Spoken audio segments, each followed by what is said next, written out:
ecstasy, conceited with low self-esteem. She's a teenage dream if you hate yourself. Bright-dyed hair and obnoxious clothes, thinks communism is the way to go. She's a whore, a hole, a dime a dozen Jezebel. Low-right mind and SSR lines, 1,000-yard stare for all those guys that she fucked and sucked before you came along. Retarded views on politics, likes to listen to shitty music. She drinks and smokes and toasts out of a dirty bong. She saw Ramona Flowers and felt so empowered by a movie made in Hollywood. It's sad to think she's someone's daughter, like a lamb to the slaughter. But honestly, I'd still hit if I could.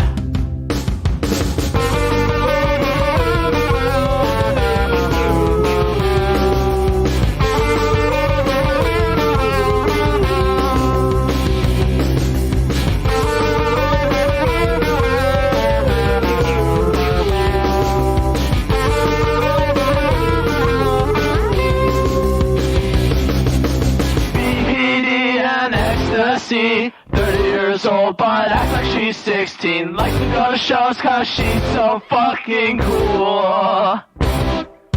Bright-eyed hair but dead inside. Plan B lifetime supply. She's a whore, a hole, gave head since middle school. Only pedophiles in denial. If she's anything worthwhile, her fertile lifestyle drives you wild. She's an alcoholic loser bitch that likes to listen to shitty music. She drinks and smokes and cokes and chokes on dick. She saw Ramona Flowers and felt so empowered by a movie made in Hollywood. It's sad to think she's someone's daughter, like a lamb to the slaughter. But honestly, I'd still hit if I could. She saw Ramona Flowers and felt so empowered by a movie made in Hollywood. It's sad to think she's someone's daughter, like a lamb to the slaughter. But honestly, I'd still hit if I could. She saw Ramona Flowers and felt so empowered by a movie made in Peterwood. It's sad to think she's someone's daughter, like a lamb to the slaughter. But honestly, I'd still hit if I could.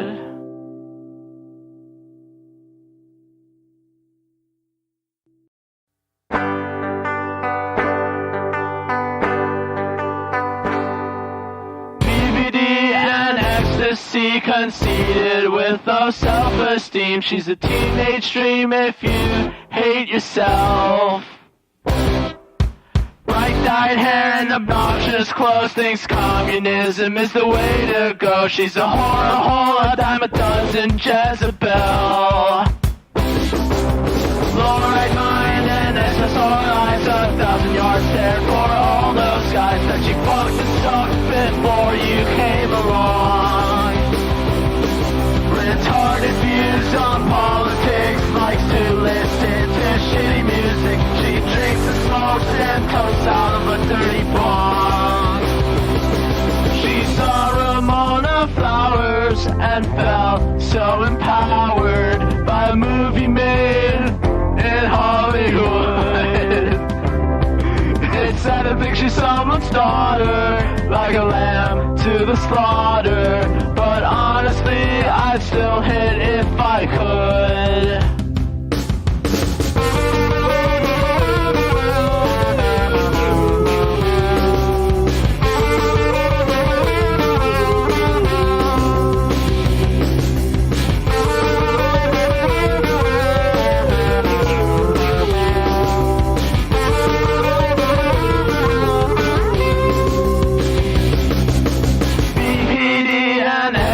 see, 30 years old, but acts like she's 16. Likes to go to shows cause she's so fucking cool. Bright-eyed hair, but dead inside. Plan B lifetime supply. She's a hole gave head since middle school. Only pedophiles in denial. If she's anything worthwhile, her fertile lifestyle drives you wild. She's an alcoholic loser bitch that likes to listen to shitty music. She drinks and smokes and cokes and chokes on dick. She saw Ramona Flowers and felt so empowered by a movie made in Hollywood. It's sad to think she's someone's daughter, like a lamb to the slaughter. But honestly, I'd still hit if I could. She saw Ramona Flowers and felt so empowered by a movie made in Hollywood. It's sad to think she's someone's daughter, like a lamb to the slaughter. But honestly, I'd still hit if I could. She saw Ramona Flowers and felt so empowered by a movie made in Peter Wood. It's sad to think she's someone's daughter, like a lamb to the slaughter. But honestly, I'd still hit if I could. Yo, testing. Moonlight 1, 2, 3. BBD and ecstasy, conceited with low self-esteem. She's a teenage dream if you hate yourself. Oh boy. Whoa. Sorry about that, folks. I had some audio problems. Damn. One of these days I'm gonna have to switch away from Streamlabs. Sit. Can you guys hear the music?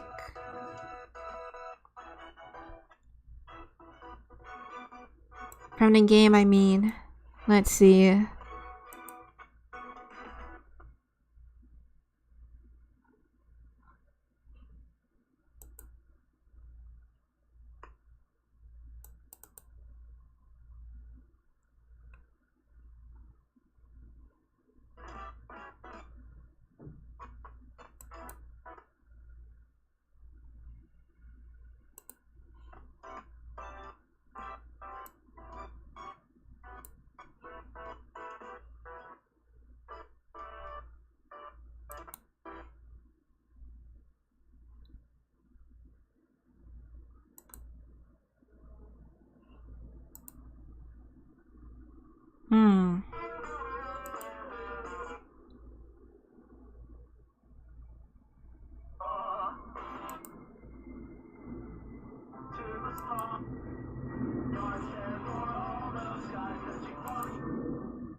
Dang.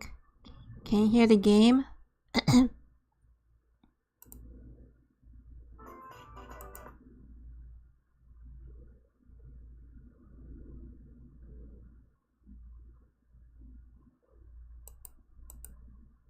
Damn. You can't hear the game audio? Game ass.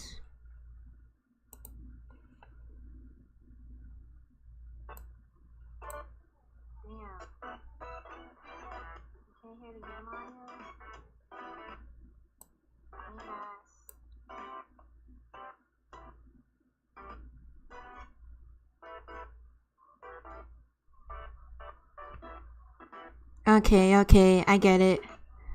Long story short, I'm using a screen recorder from my cell phone while playing FGO.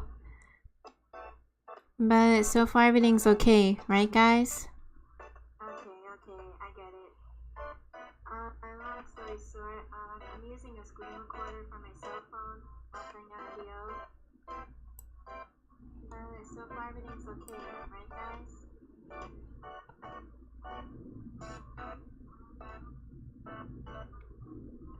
Hmm.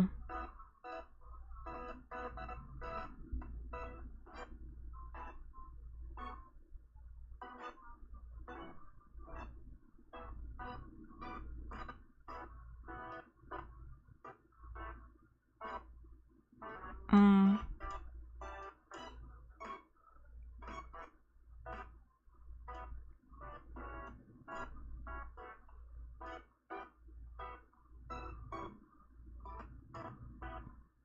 Oh, come on, YouTube. It says the stream is poor.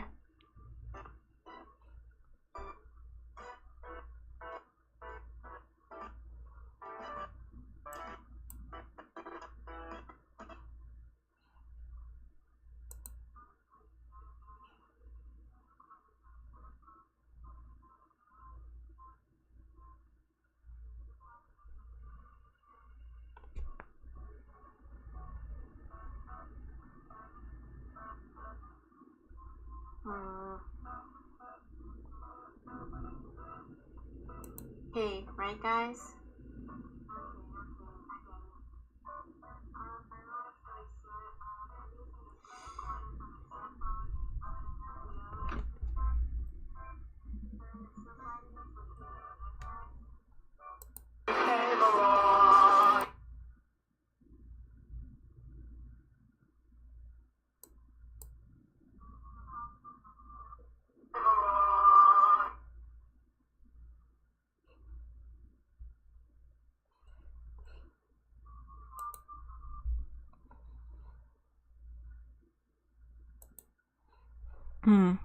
Alright. I think everything's alright. Here we go. Sorry for the trouble. I always gotta double check everything, even while streaming. Ah, jeez. Come on.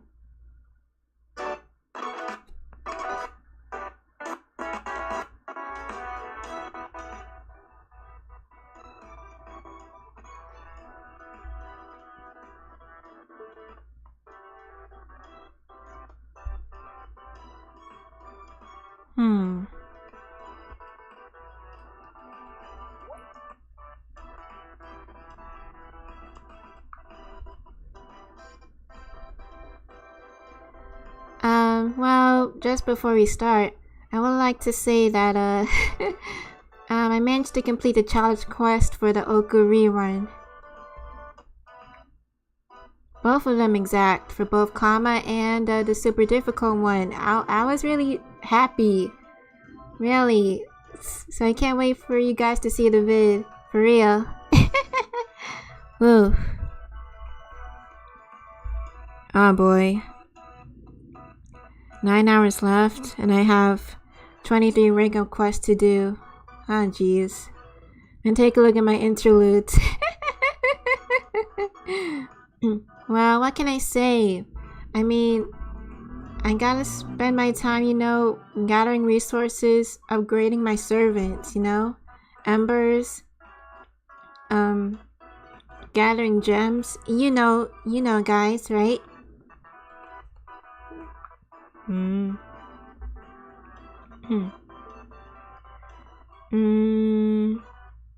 It's not much of a big deal, but I might as well show you guys something. Let's see.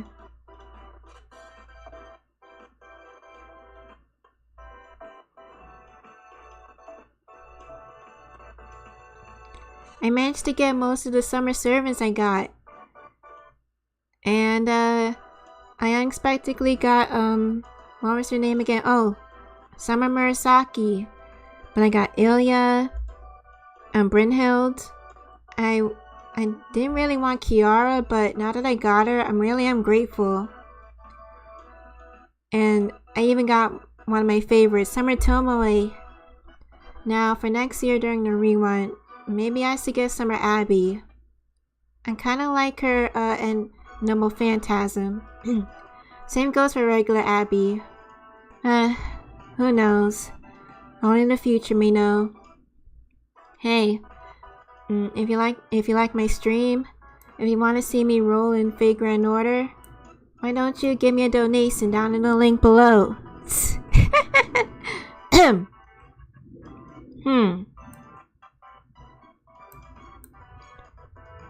Okay, you know what?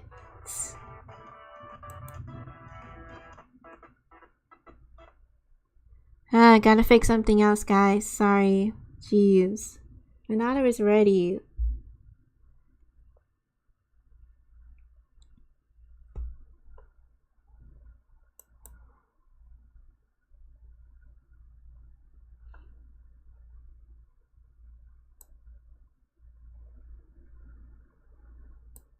Yo.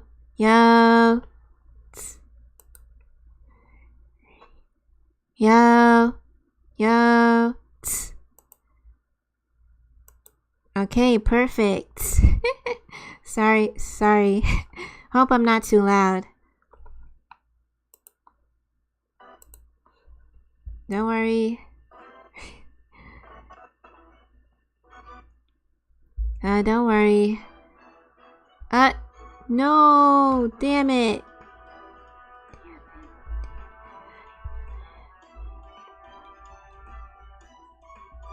Damn it, this sucks.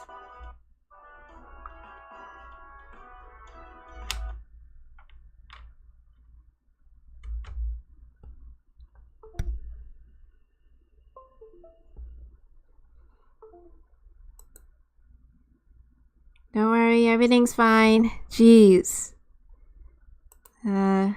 Damn. Damn, this sucks. Sorry for the...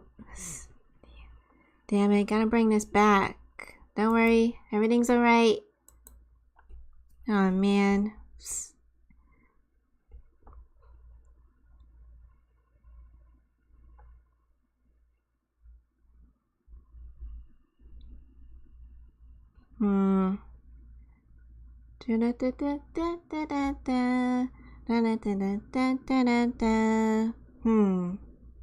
Alright, so since I'm streaming a game, I might as well talk about my gaming experience this summer.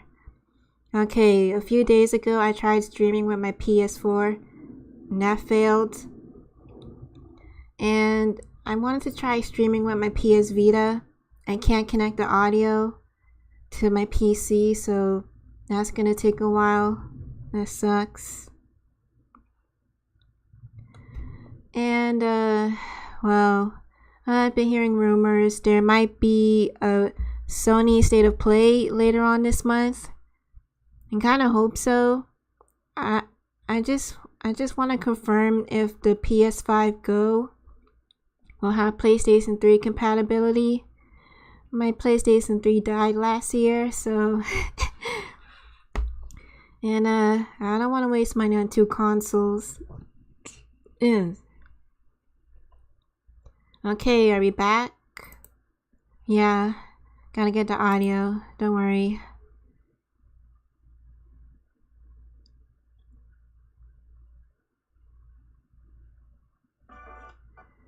Alright, are you back? Good.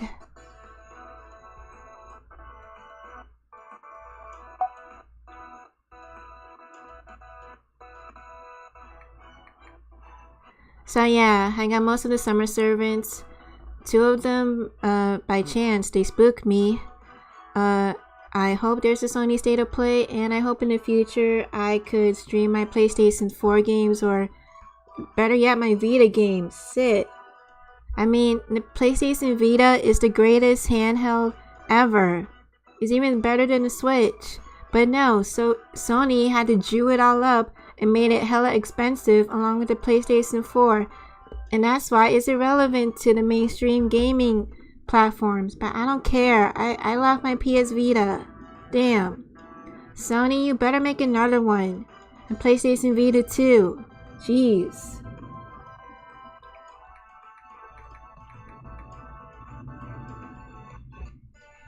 Oof. If anyone knows a PS Vita modding, can you tell me down in the comments how to connect the audio from my Vita to my PC? I already brought two different cables to connect it and they still won't work. Or maybe because I'm using a laptop. Anyway, Since I'm here, since I'm streaming, well, we wouldn't mind getting a donations. So help us out. Our links are in the description below. And plus, we're selling our artwork down at on various art stores. Links down in the description too. Woo.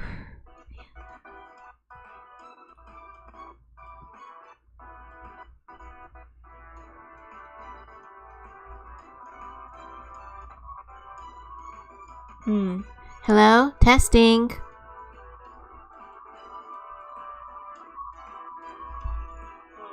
Hello? Testing. Alright, let's go. Let's go with the stream. Damn. Really gotta be more professional. I have my sit ready before the stream starts. Anyway, let's go to Atlantis. In Fate Grand Order, with this VTuber named Moonlight-kun. Ancient ocean of the Dreadnought Gods, Atlantis. Ugh.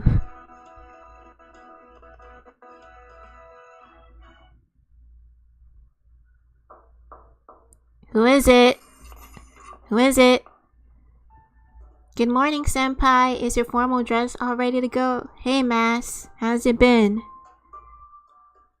I know it's been a long 2 weeks since we got back from the Indian Lost Belt. But today, they're finally supposed to finish making modifications to the saddle border. Alright. And complete construction on a new Nautilus that has the saddle border at its core. Alright. I can't wait to see what it looks like once they let us back onto the dock at 9 AM. Alright.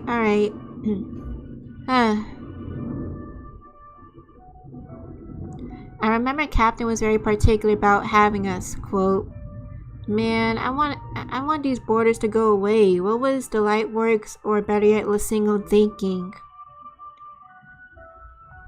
Wake up at the crack of dawn and remain on standby till further notice. Alright. Which just makes me that much more curious."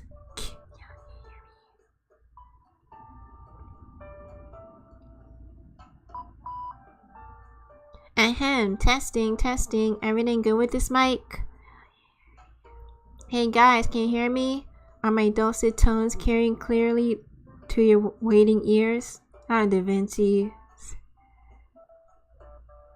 Tomlin, Kawata, Octavia, Chin, Cayenne, Elron, Marcus, Munier. Oh, all the employees? Director Gordo, Mass, and last but not least, Moonlight. Woof. As the 11 staff members of Novum Chaldea, your patience has been much appreciated. Alright. Before we move on, I'm sorry for the audio problems earlier. I'm Moonlight-kun, and I'm streaming Fate Grand Order, Lost Belt 5. Welcome to the stream, viewers. Aww.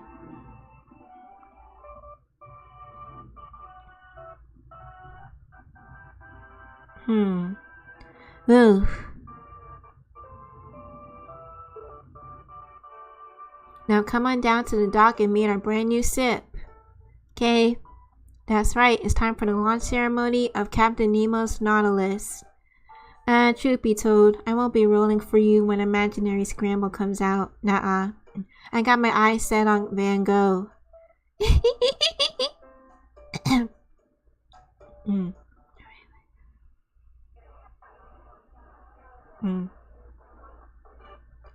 Hey, thanks for coming to celebrate us. How do you multiply? We're so lucky we got to put the Nautilus together in a secret underground dock like this. Congratulations guys, we deserve it. I can't wait till we set sail. Congratulations to you, Moonlight and Mass. Thank you. Nemos. You guys are gonna be there for tomorrow's test voyage too, right?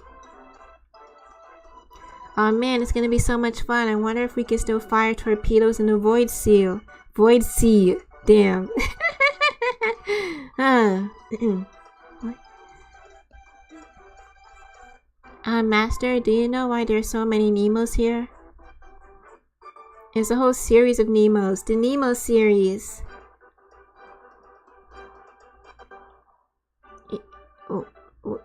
Okay, if anyone plays FGO JP, why does Nemo multiply himself? Are they a substitute for his crew?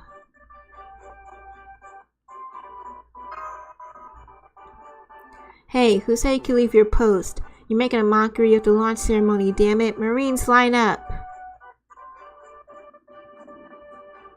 Ah, look out, guys. Captain's all mad. Come on, let's all line up. Alright. Okay, I never played Fate Grand Order Arcade, but it's been spoiled that Nemo is actually Noah in that game. It makes you wonder if mobile will make Nemo Noah in here. It's already been spoiled, so why bother?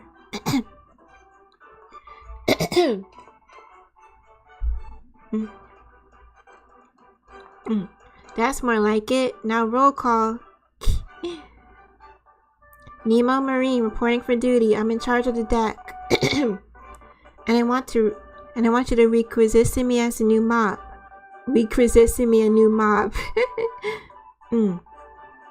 Oh, are you a janitor? Nemo Marine reporting for duty. Damn it.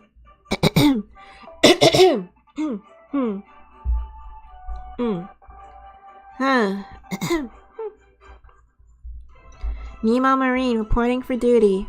I'm in charge of loading the really heavy torpedoes. Will somebody trade posts with me?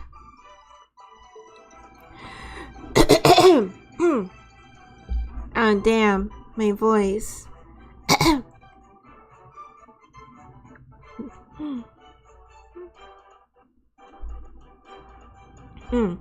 Nemo Marine reporting for duty. I'm in charge of the computer room.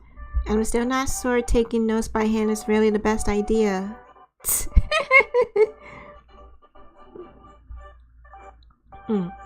Nemo Marine reporting for duty. I'm in charge of cleaning the kitchen and the bathrooms. A clean sip is a happy sip. Oh my fudge. There's so many of them.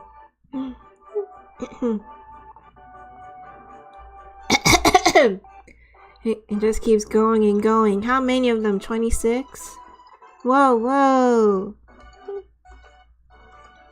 Oh, that's enough, damn it.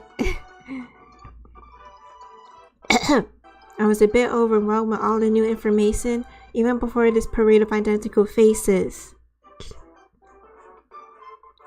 What is the meaning of this, Captain? Since when do you have so damn many subordinates? Pretty cool. You can blend in with them, Captain. That's as silly as axing a fluvial sculpin while he swims upstream, Gordolf. The Marines are clones or instances of me who specialize in different operations. Ah, I thought so. Having a large enough crew is an essential part of any voyage. I didn't make the Marines for you guys. I made them to solely help with the ship. And the ship is where they'll stay. But why make them look like you? I mean, Iskandar he has his noble phantasm has his own army. You could say they're animated metaphors for my mental support structure. They're fully autonomous, possible alternate versions of me who... Alright, that's enough. Thank you, Captain. I'll take it from here. Yeah, many talents, but explaining things is clearly not one of them. You see, the ability Captain is using is to make these clones belongs to neither Nemo, the heroic spirit, nor the Triton, the divine spirit. Then who? Those of us at the Atlas Institute use a technique called memory partition as part of our basic thought processes. So I gave Captain the ability to use it when I formed a contract with him. Okay? Essentially, it lets you, well, partition your brain so that you can have multiple cells processing different things simultaneously.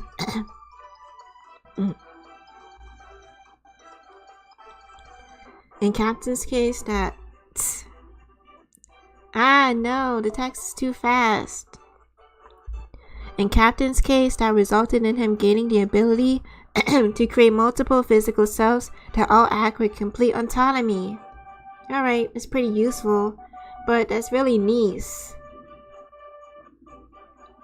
In other words, all the work pertaining to running a ship that Captain Nemo has been doing by himself to date, or perhaps more accurately, all the work he had been wishing to do but was thus far unable to carry out due to a lack of personnel, is now being carried out by all these other Nemos thanks to the evolution he independently achieved. Alright, cool. I wonder, will Sion have a cameo in Melty Blood? Just saying. I mean, the whole character's a reference. Wow, talk about a hard worker. Then they don't all just look like Nemo. They are all Nemo. Aye aye, ma'am. Though of course we all have to do whatever the captain tells us to do. So there's gonna be lots and lots of Nemos working on the board, the Nautilus then. Jeez. Well, the number of Marines will change depending on the circumstances. Also, the Marines are the only other Nemos in my Nemo series. I'll introduce to them properly when the time is right, but for now, there's Nemo Professor, whose job is to analyze situations, come up with plans, and conduct scientific research. Oh man.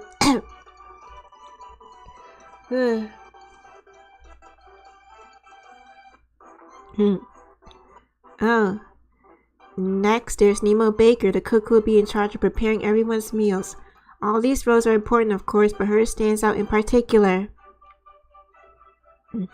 Hi, Baker.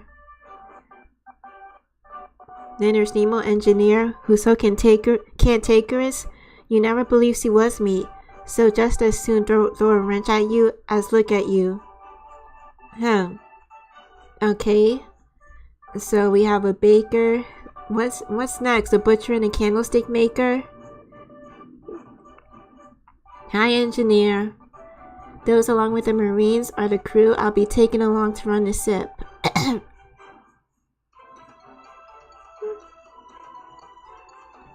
The only downside is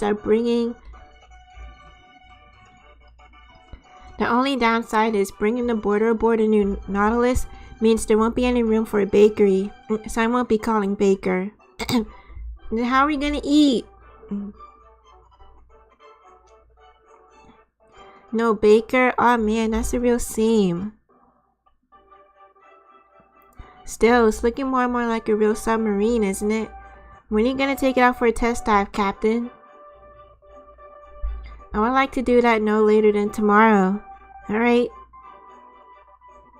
We'll need to cross an ocean from the Age of Gods in this next Lost Belt.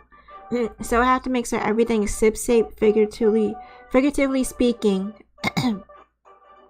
However, the only ones who will be coming with me are Mass and Moonlight. The rest of you will be staying here. Ah, jeez. What? Why? We have our reasons, Moonier. Sorry, it just wasn't in the cards this time.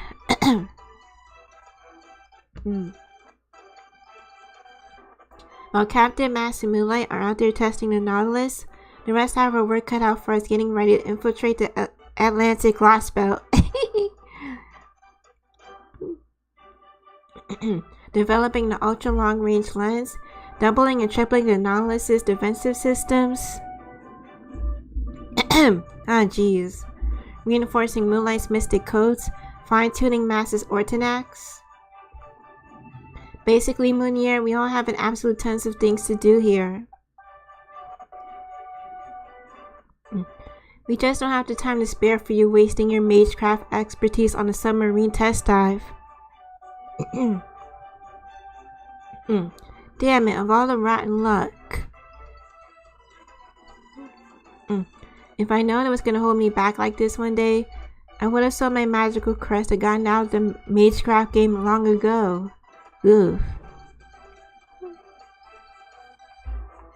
Ha. That's the boldest statement I've heard in a long time. But in case you need a reminder, if you weren't a mage, you would never have been hired at Chow Day in the first place. I never seen that. So how about you just resign yourself to helping the technical advisor like a good little lackey? Let me take responsibility for what's sure to be a delightful Nautilus test that...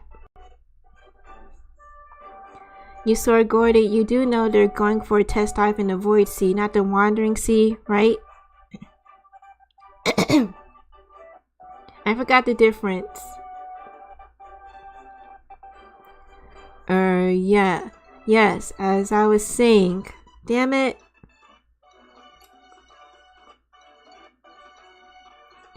Yes, as I was saying, I'll let Moonlight handle it, as I have a lot of directory work I need to do myself.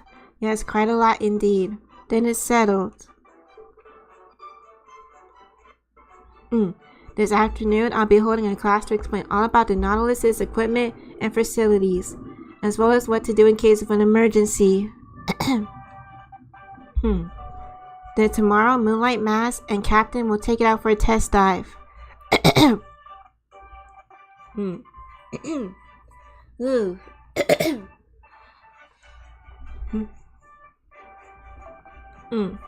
While they're off doing that, the rest of us will be getting things ready here at the Wandering Sea for our infiltration of the Atlantic Lost Belt. Of the Atlantic Lost Belt. Let's see. It'll probably take around 7 days to wrap everything up, so this could be your last chance to relax on standby for a while. Make sure you're all well rested so that you can give your best for what's to come. Right. That goes for you too, Da Vinci. You know, Da Vinci is pretty likable. I have her original form, but I never got to level her up. Part of me wants Lolly Vinci, but I gotta save my quartz. And I know that next summer there's gonna be a summer Da Vinci, so I'll wait for her. That goes for you too, Da Vinci. Ooh.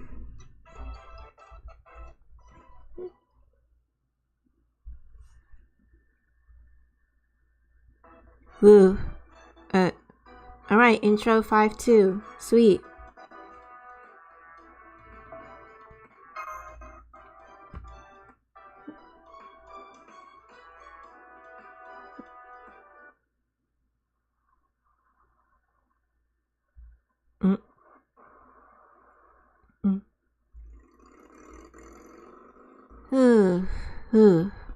My journey is drawing to an end. It won't be long now before I arrive at my destination in southern Nevada. Nevada? Oh, did you hit up Las Vegas, dude? Not that it'll change anything once I get there. I certainly won't be getting a reward for my trouble. Nor do I have a home to return to, or enough fuel to get me there even if I did. The only point this journey ever had was to get where I was going.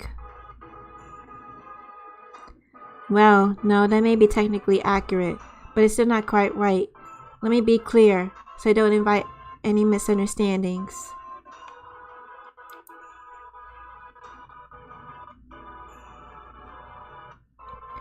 When I say I don't have a home to return to, I don't mean that in the heartless, cold-blooded bastard sense. My home may be gone now, but I still remember it clearly, and as long as I have those memories, I'll never feel the pain of its loss.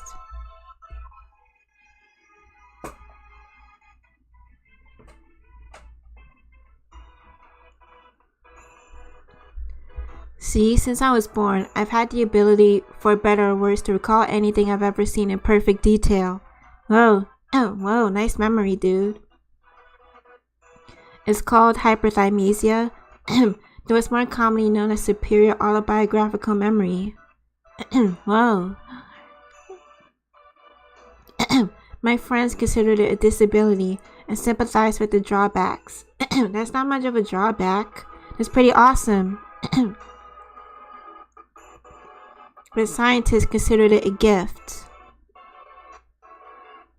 It drove me insane when I was a kid. At some points, it caused me to hate cities and people in general. When I grew up, I left the city behind and started living a much quieter life. Out in a village near the mountains.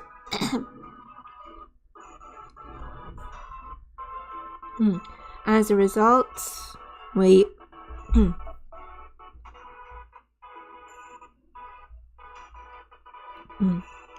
As a result, I've only spent about a third of my life in busy urban areas, so I'm not really overburdened with memories of those places.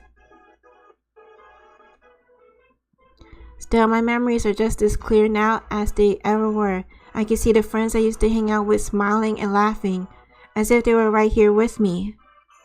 Well, that's nice. Of course, that includes the beautiful scenery and the stars that used to twinkle bright all across the nighttime sky. Maybe that's why I can sink my doubts about why this happened the way it did. Something just seemed off. Hold on a minute, guys. Hello? Hello? Ooh. I wonder if the stream is okay.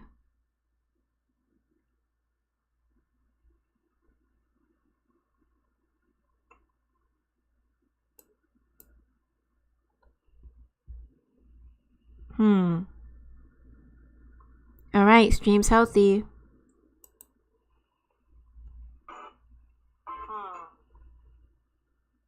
Alright, stream's healthy. Wait.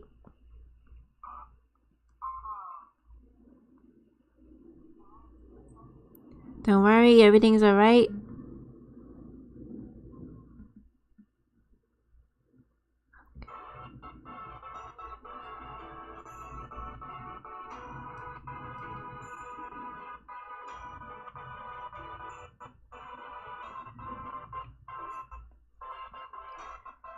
Alright, let's see.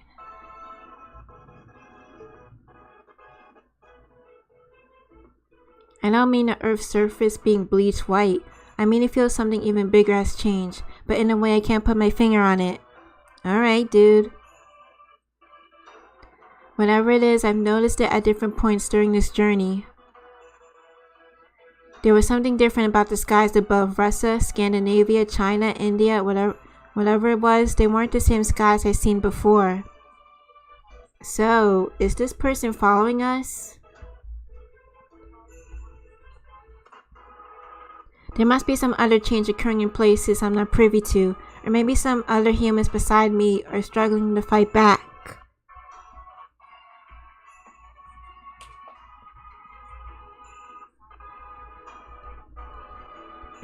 Maybe they're doing their best to retake this world, this planet, this universe for humanity, even as I speak.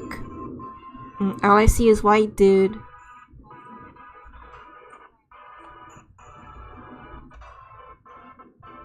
Unfortunately, as intriguing as that possibility is, those places are much too far away for me to make a detour, and I have precious little time left as it is. Damn. I should have drunk something before I started the stream.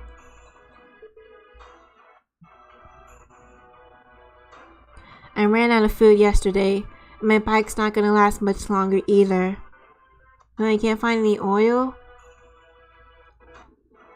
Again, once I reach my destination, my journey is over. Where is your destination? It would be nice if whoever's causing these changes taking place around the world were to stop by the States. But I doubt anyone who's lost as hard as me and the rest of humanity have anything close to that kind of good luck left. Who is it? Who is that? What a strange feeling. Even if this is the end for me in multiple senses, it still feels good to achieve the goal I set for myself. Why did humanity die out? Why did these alien invaders sew up? Why did they conquer us by bleaching the earth white? My heart is racing at the prospect of possibly uncovering the answers to these and all the other mysteries. I've arrived at the U.S. Air Force Base once known as Area 51.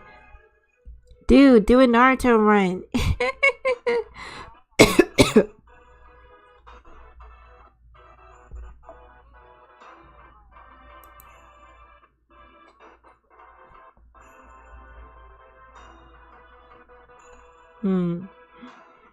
Okay, let's see.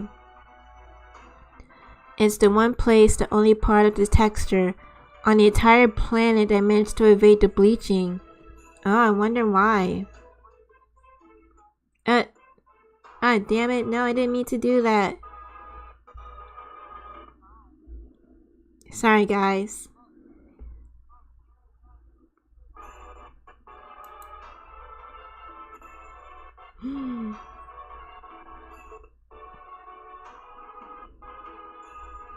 This here secrecy surrounding his place led to all sorts of rumors about high-tech experiments and training being conducted here. But you never know that looking at it now. Why don't you infiltrate it? Whoa. Not only are there no survivors here, there's not so much as a single piece of cutting-edge equipment.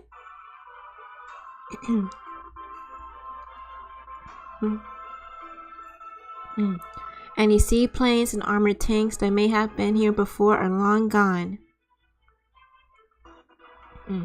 And since there is no power, I doubt I'll be able to stock up on food or water either.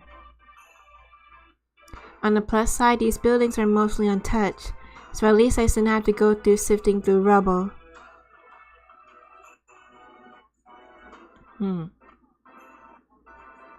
I can't believe it. Rain clouds cropped up here and out of nowhere. I guess that means it still rains in the last area on Earth that hasn't been bleached away. Whoa. How's the sun doing?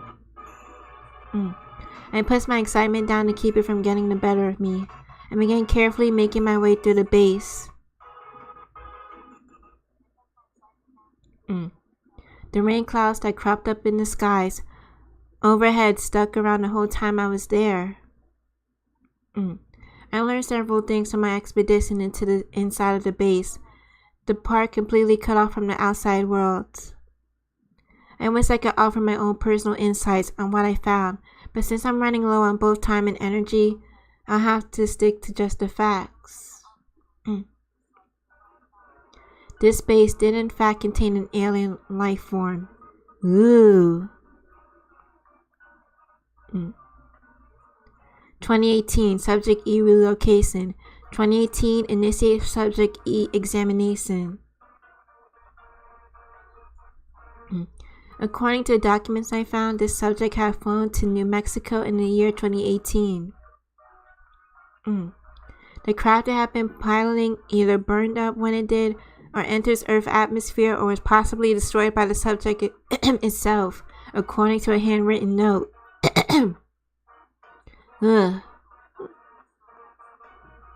Leaving the subject completely exposed upon its discovery. The injuries sustained during its emergency landing had left it critically wounded and near death. But by flash freezing it, the Air Force managed to preserve its life functions. They then brought it to this base. All the other records pertaining to the subject can be summed up in a single word: gruesome. The scientists performed all kinds of tests, experiments, and surgeries in order to keep this alien visitor alive. They conducted clinical trials with different kinds of medicine. They tested every known substance on Earth to see how it would react. They observed reactions that corresponded to pain. They observed reactions that corresponded to joy. To measure its endurance, they stopped supplying it with nutrients. Then they tried burning it, freezing it, melting it, attaching things to it. They stirred its intestines around, cut off parts of its body, measured signals from the organs they thought was its brain. Damn, that's fucked up. They performed all of this research. Damn. They performed all of this research, what could also be called a very crystallization of human history, on the subject while it was still living. It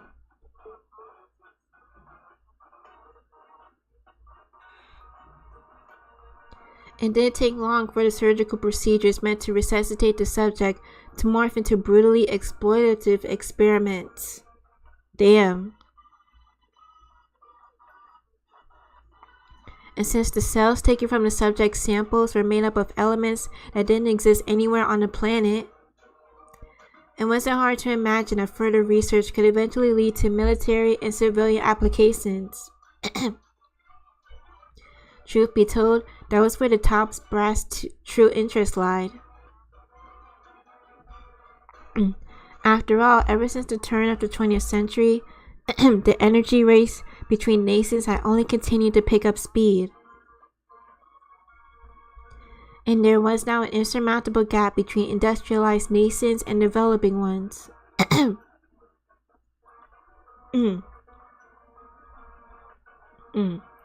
I could tell from poring over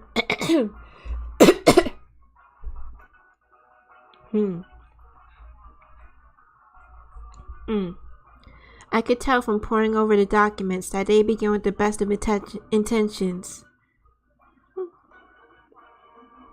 They wanted their research to result in a better They wanted their research to result in a better life for every person on Earth, to help humanity move past this endless swabbing from wealth and forge ahead with new, loftier goals. And this is what happens when you worship science. Science, guys. However, Area 51's researchers didn't see things the same way.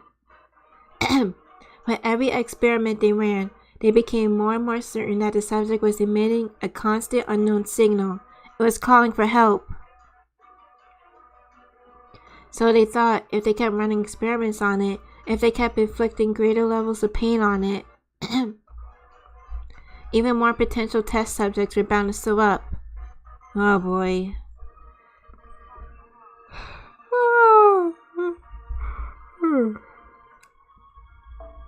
Sorry about that.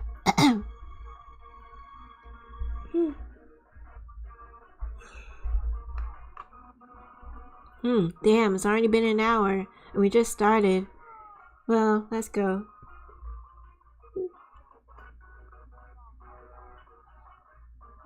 My voice. Oh, jeez.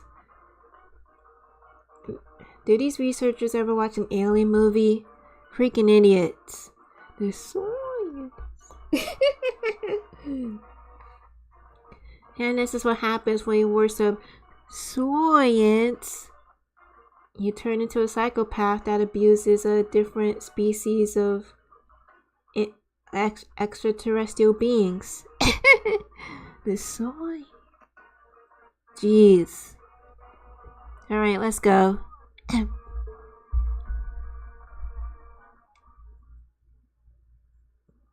That's why this all happened.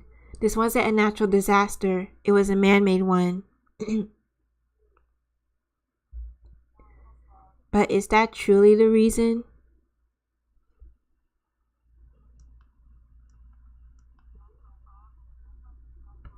I finally know why those trees came here. Now I just have to confirm one last thing. Was this the true cause? Was there really a Subject E here at this base? I have to see it for myself.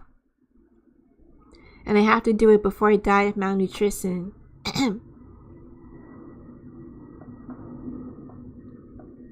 It took me several days to discover that door. E reference room, a secret area that had been built even further underneath the base's underground structure. I managed to open the door and make my way inside the sealed-off passageway. I can already tell there's something here. This is it. This is where I'll find the answers I've been seeking. There's just something different about the air in this passageway that makes that all too clear. My instruments aren't picking up anything unusual, even though the passageway itself is something from another world, entirely removed from what we think of as reality. I know this passageway is made out of iron and steel, but it feels like I'm walking on pulsating jelly. Oh boy, you better run.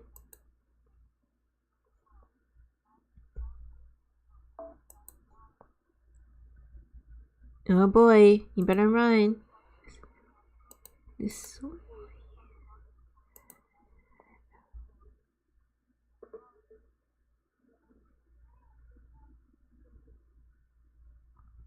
I make my way across the simultaneously hard, soft, warm, cold floor, one careful step at a time. Oh boy. It's the freaking predators.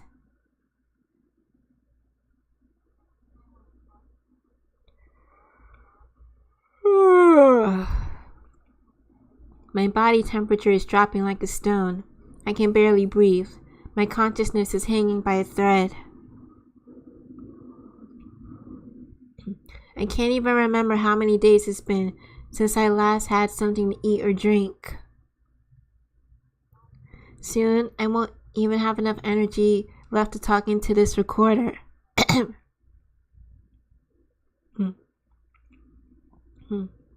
But I can't stop now. I have to find the answers before I die. Answers that I'm sure lie just beyond this passage.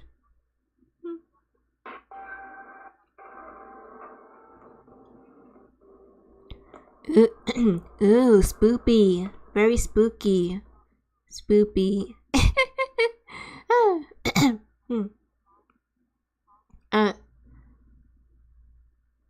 The only sound that escaped my lips was a quiet gasp of shock.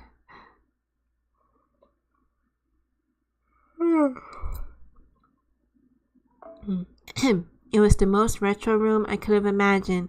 If I hadn't known better, I would never have thought it was located in the middle of one of the most high-tech bases on Earth. And yet, there it was atop the exam table, a bizarre thing that resembled nothing so much as a dead tree.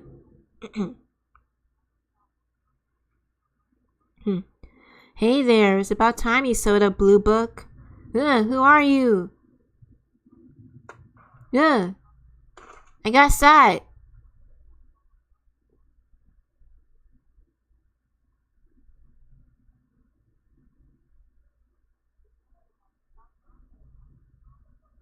Who shot us?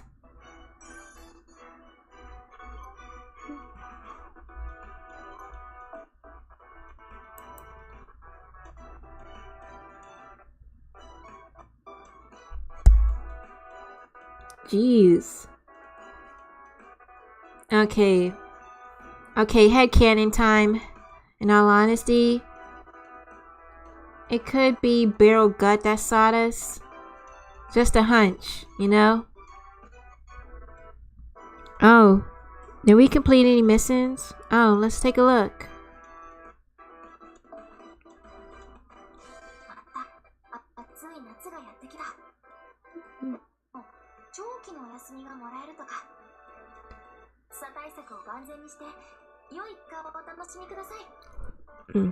Alright, is this one of those spirit stones I've heard about?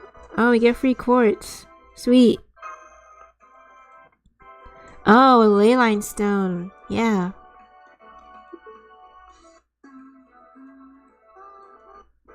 Alright, Max, we're gonna leave you. Okay. Prologue.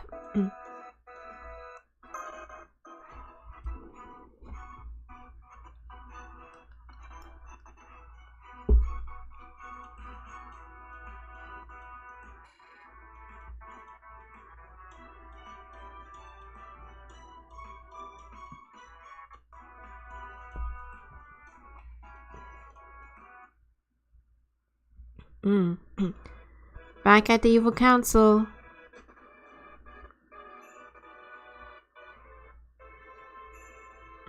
Pepperoncino, that's all I've got to report. Any other questions? Is he a mole? Is he gonna betray us? I hope not.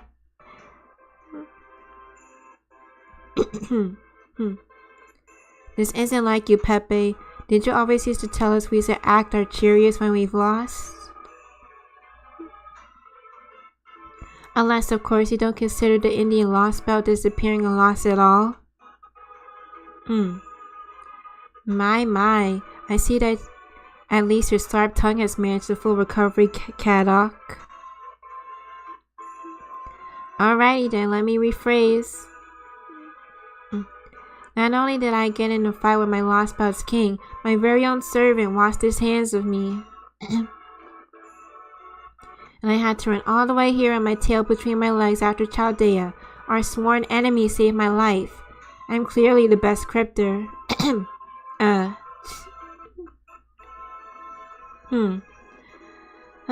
hope in the future the Lost Belt arc is animated. I mean, come on.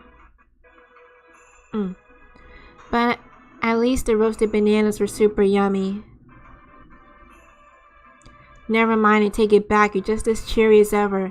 Now shut up already, will you? Now that's our pepperoncino. Besides, it's still too soon to declare yourself a loser. Knowing you must have really gotten in their good graces, right? There's more to a death match than just slipping a knife between the other guy's ribs.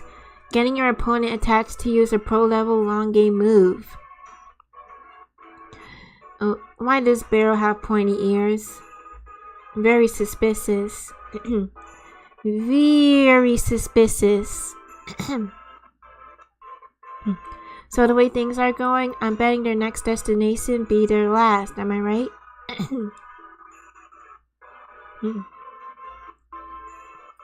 Oh yes, this next one will settle things once and for all. They won't be going to your lost belt. Are you sure about that?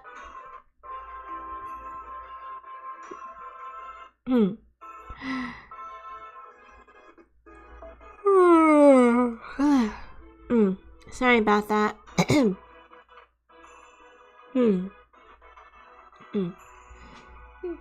I mean, now that they have a sip, they're all but certain to come here.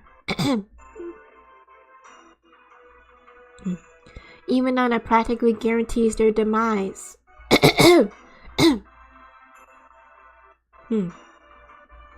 Well, damn, that's real brave of them. Gotta give them props for that. Oh man, my voice.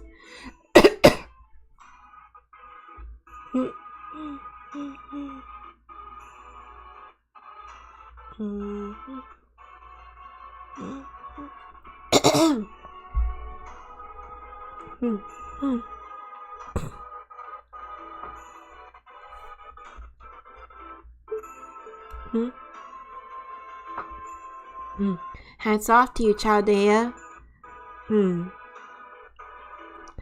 We couldn't have asked for a better gal to fill in that last seat. What was her name again? Who cares? Like it makes any difference to me anyway. Point is, the next drink's for you, Master What's-Her-Face. You must be feeling real good about yourself. Now that you strangled 4 innocent lost belts in their proverbial cradles.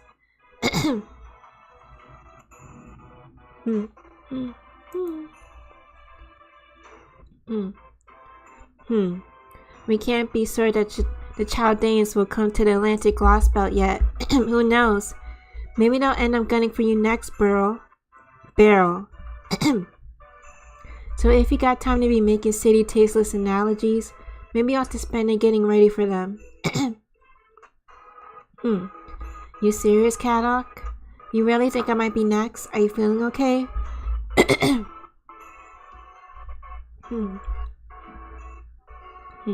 What are you talking about? I'm just saying it's possible that... Oh, Kistaria hasn't told you? Well, hey, since all the art... Wait.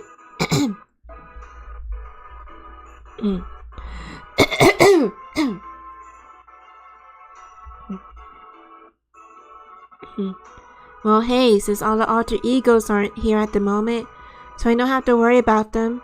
You mind if I tell them myself, boss?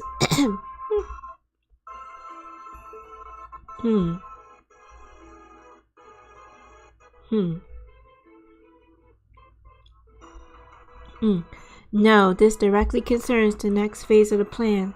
So I'll fill them in myself. Safer. The tree of emptiness in Barrel's English Lost Belt has already been felled. Oh. I secretly asked Barrel to see to it that the English Lost Belt would go away on its own accord. Whoa.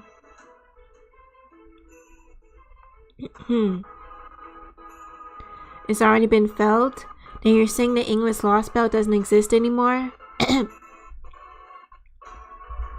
Nope, it ought to fall apart and disappear real soon. And for the record, you have no idea how hard it was to pull that off. The English Lost Belt, or the British Lost Belt, as they like to put it,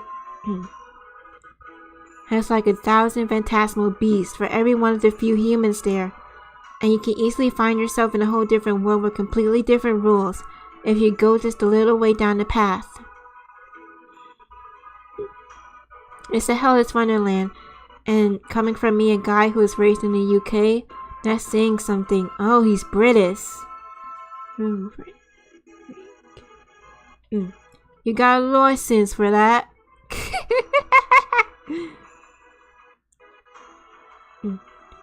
You like a spotted tea, Barrel? Barrel? Man, I can't do a British accent. So it wasn't easy, sweet, talking them to cutting down the tree of emptiness themselves. Oh. They're probably cursing my name to hell and gone for tricking them right about now. Not that it's gonna do them any good.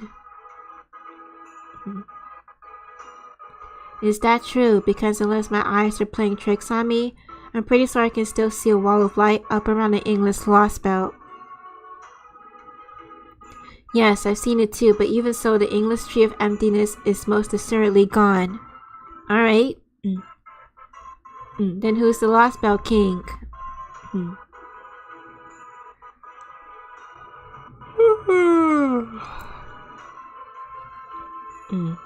Once the trees of emptiness grow tall enough to reach the stratosphere, their branches start to interfere with one another, resulting in a kind of network. And we haven't seen a single signal from Safeword for a few days now. I doubt it'll be long before that accursed wall of light, the world's end, follows suit and disappears as well. Alright, then next question. Why did you get rid of the English Lost Belt like this? I thought our Lost Belts were only supposed to fight each other once their territories made contact. It just goes to show there are exceptions to every rule, Caddock. This may be difficult for you to understand, since you have no way of knowing how deep London's, that is to say the Clock Tower's abyss, runs. But the English Lost Belt is the only one that cannot be allowed to remain. Nothing good could ever come from it. Not for us, not for the foreign god. However, the foreign god knows nothing of this planet's history. We have no way to explain. We can't even say anything to the priestess, as her role is purely observational. Whoa.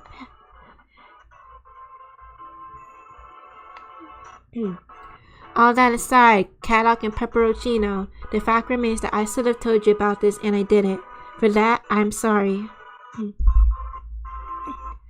No point apologizing about it at this point. I still don't like it, but at least I'm in the loop now. Same here. Besides, I've already figured out that Beryl was up to something.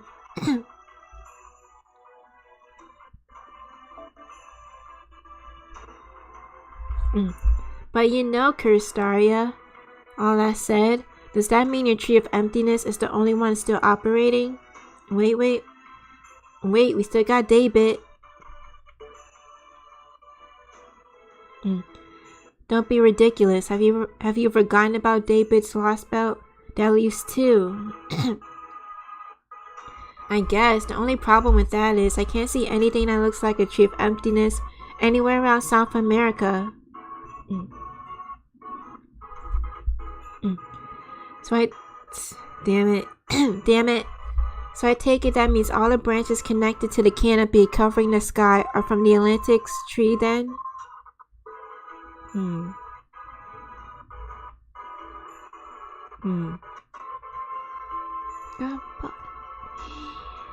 Good grief. I really can't get anything past you, can I, Pepe? Did somebody say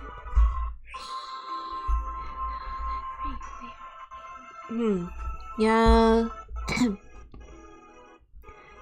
That's correct. My Tree of Emptiness is the only one receiving the blessings of the foreign gods. Earth covering canopy. What's more, my Tree of Emptiness has also grown to complete maturity. Oh, snap. Once we confirm the English Lost Belt's disappearance, our plan will enter its final stage. The canopy has only been absorbing the Earth's mana. It's also been soaking up all manner of cosmic rays, the kind that the Earth's magnetic field usually deflects. We will focus the entirety of that combined energy onto a single point, thereby enabling the foreign god to descend upon his planet. Oh snap. It makes you wonder, what does Curstaria have against the clock tower? And what does he gain by all of this? From there, the changeovers should be swift and all-encompassing. The old world will perish, a new order will be established on this planet. And I will be the last human left. There he goes talking a big game again. You sure that's all you're gonna go off without a hitch, Wodime? Or Woodime? The more you spend grandstanding like some kind of puffed up royal, the more chances they'll have to show up and ruin everything. I'm well aware of that, Caddock. Chaldea has always been taking advantage of their opponent's negligence and pride to turn the tide in their favor. Which is why I've sent out all the strongest forces at my command to the Atlantic. That's also why I haven't seen kindness here.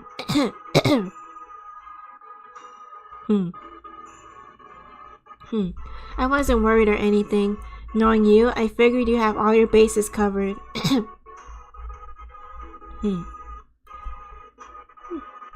So it would seem, wouldn't it? Then we might as well just sit back and see what Curstaria's got. In that case, I think I'll keep mooching around here, just like Caddock's been. How about you, Beryl, if you stick around in the English Lost Belt? I can't wait for Lost Belt 6, that looks fun. From what I've seen from the JP side.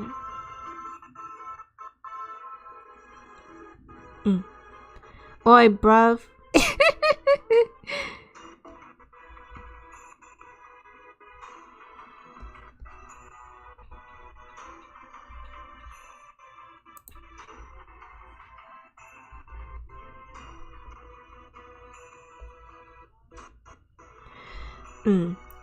Oi, you don't got...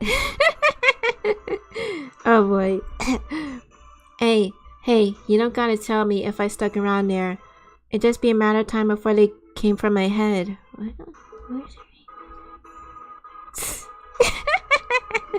Barrel, when did you... Do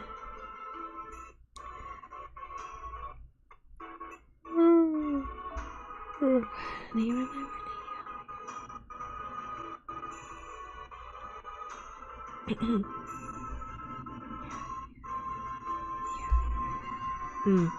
My, so you already long since flown the coop. I sort of figured you knew exactly what you were doing. Damn it. Right, but seriously, I was downright terrified out there. I was all like, I can't take this crazy island anymore. I'm getting out of here while I still can. Why are your ears so bleeding? So wait, Barrel... Okay, Barrel's English, but he looks Asian.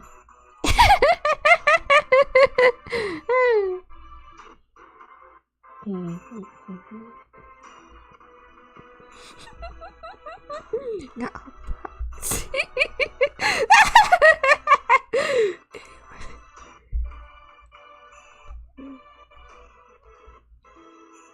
I just remembered. You guys know Mysterious from Niji Sanji? The detective dog VTuber. If you want to learn how to speak British, just don't pronounce the letter T in words. Then I jump off a cliff into the ocean and had kindness come pick me up.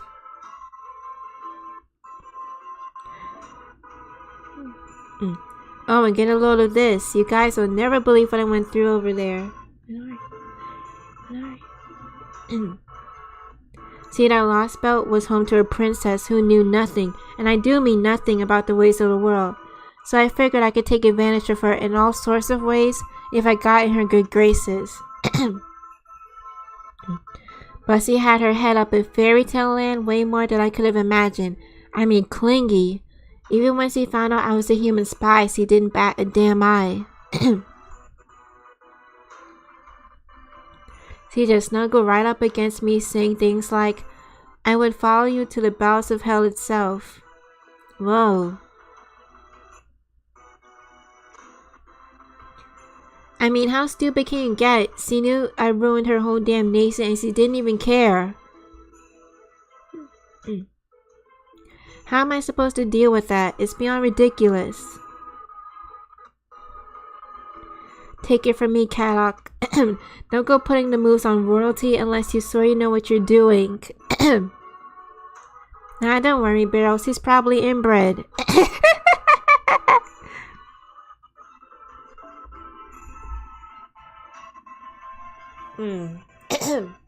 Damn.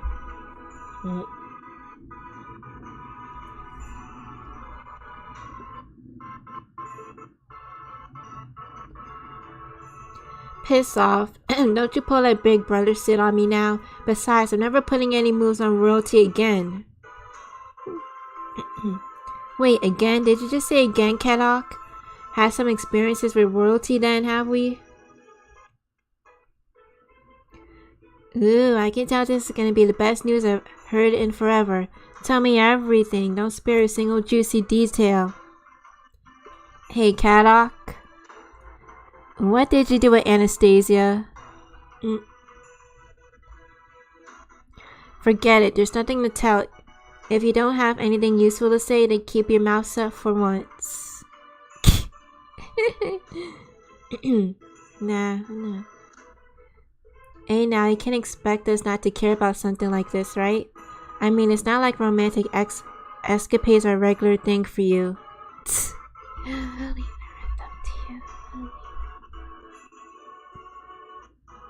Oh, wait. Come on, Pepperoncino. This calls for a change in venue. Hell, we could even get Koi and Skya in on this. Ooh, I'm so in.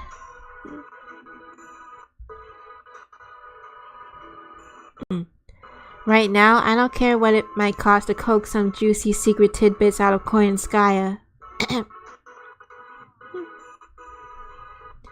Fine, go ahead and drink yourself silly. I'm going back to my room. Like the emo kid he is.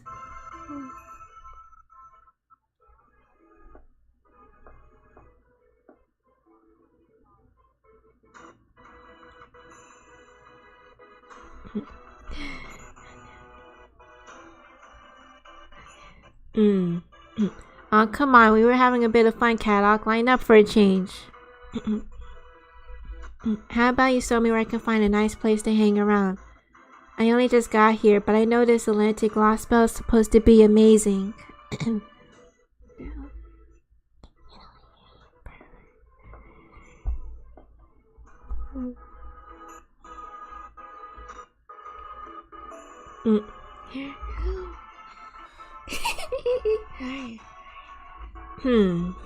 Oh boy.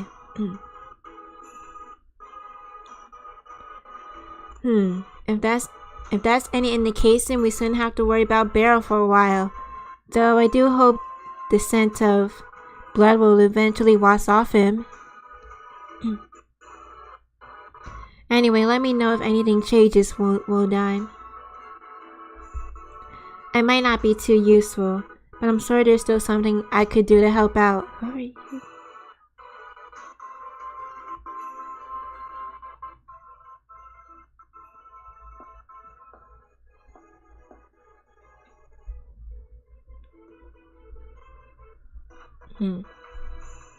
Okay.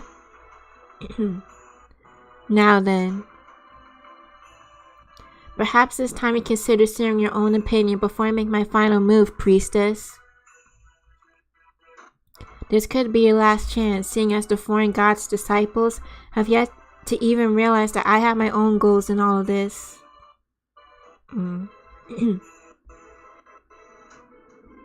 It's her.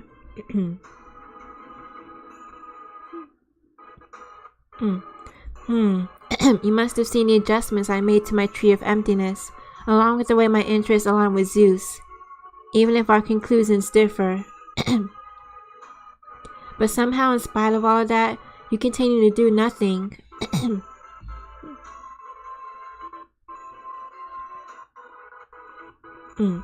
Very well then, I'll not waste more time asking why you continue to insist on observing rather than acting. Nobody knows if the foreign god even truly exists. Not even the disciples have ever seen them.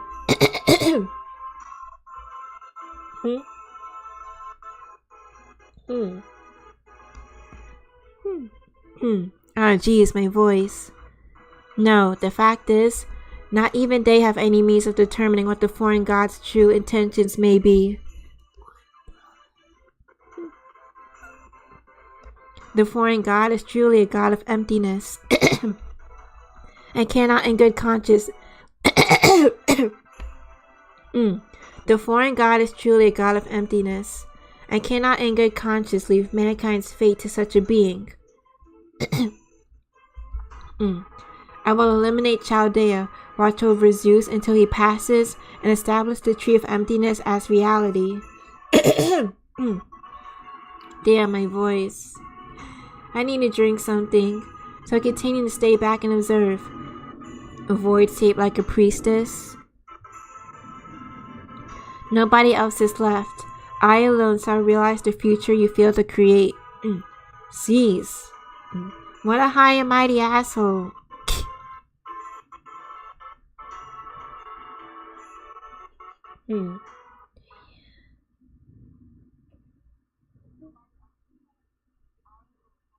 Oh boy.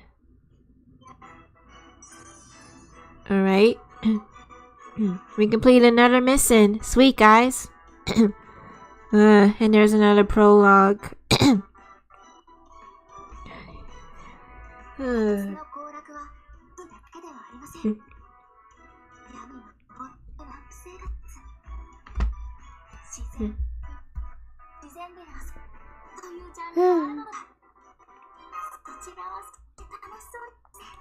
Sweet, more quartz and more ley line stones. Alright, that's enough mass. Guys, I'm gonna take a bit of a break. I'll be back in a few, so stay tuned.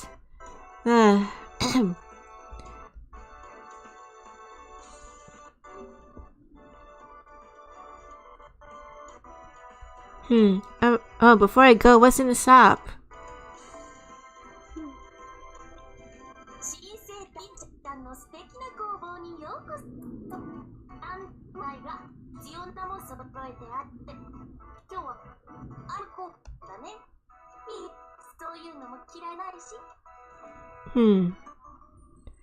I didn't get everything, but...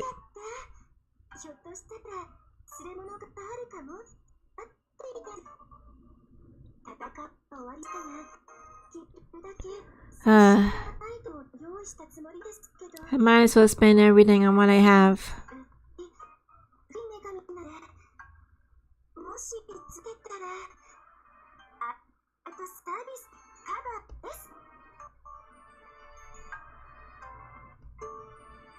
Let's see. I'll get some of these. And some of these too.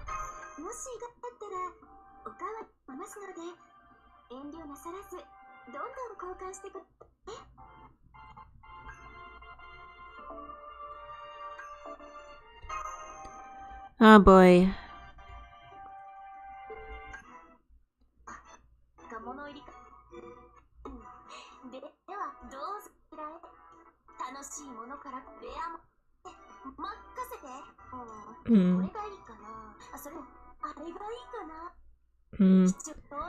Nothing here that I want.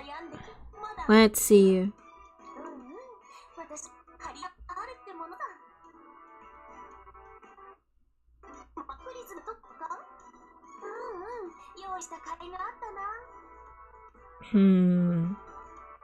I don't need any code openers. I don't really want the idol maker. I guess I'll get this command seal. I could really use another one. Yeah.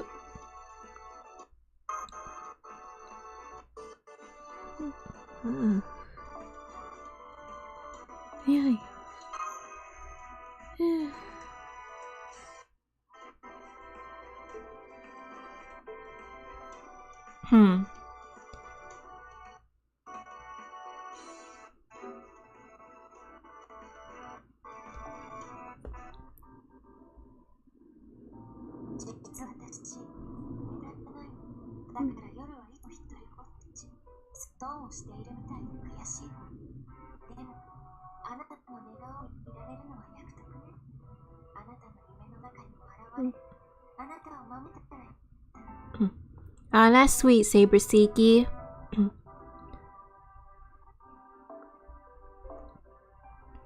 Alright guys, break time. I know this is random, but I hope I can get a Saber altar in the near future.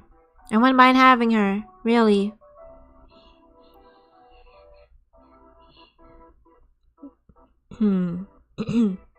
Alright guys, be right back.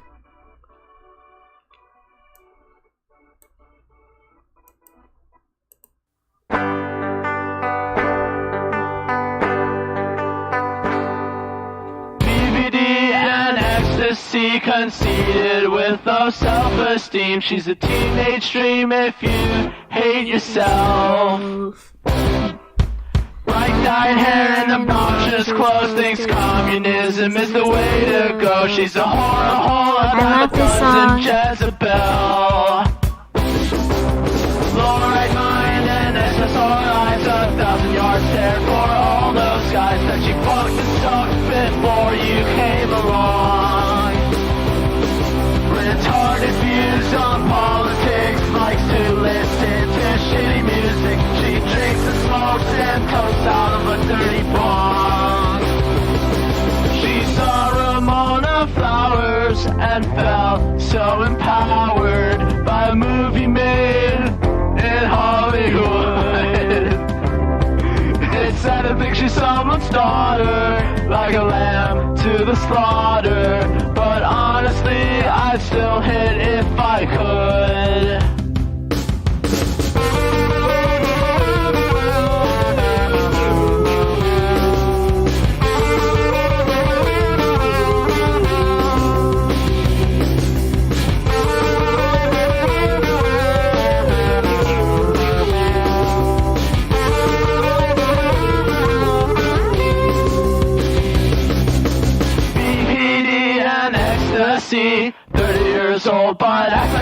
16. Likes to go to shows cause she's so fucking cool.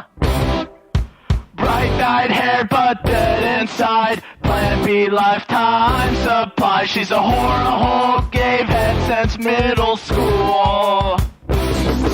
Only pedophiles in denial. If she's anything worthwhile, her fertile lifestyle drives you wild. She's an alcoholic loser bitch that likes to listen to shitty music. She drinks and smokes and cokes and chokes on dick. She saw Ramona Flowers and felt so empowered by a movie made in Hollywood. It's sad to think she's someone's daughter, like a lamb to the slaughter. But honestly, I'd still hit if I could. She saw Ramona Flowers and felt so empowered by a movie made in Hollywood. It's sad to think she's someone's daughter, like a lamb to the slaughter. But honestly, I'd still hit if I could. She saw Ramona Flowers and felt so empowered by a movie made in Peterwood. It's sad to think she's someone's daughter, like a lamb to the slaughter. But honestly, I'd still hit if I could.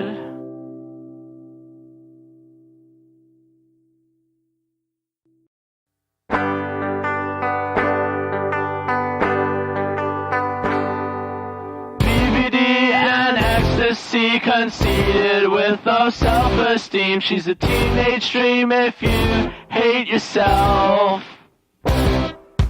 Bright-dyed hair and obnoxious clothes, thinks communism is the way to go. She's a whore, a dime a dozen Jezebel.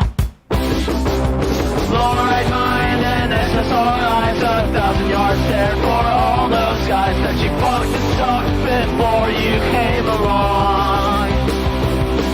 Retarded views on politics, likes to listen to shitty music. She drinks and smokes and toasts out of a dirty bong. She saw Ramona Flowers and felt so empowered by a movie made in Hollywood.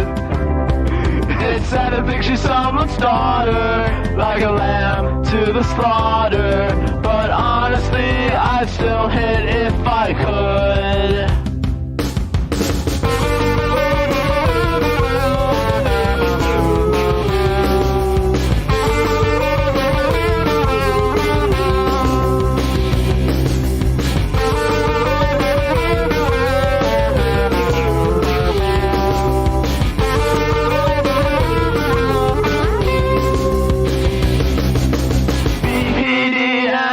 ecstasy. 30 years old but acts like she's 16. Likes to go to shows cause she's so fucking cool.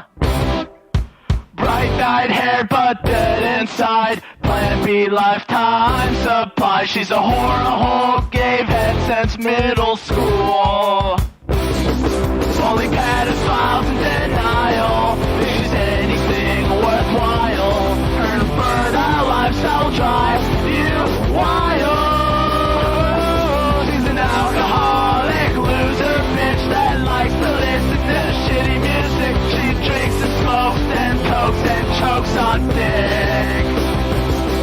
She saw Ramona Flowers and felt so empowered by a movie made in Hollywood.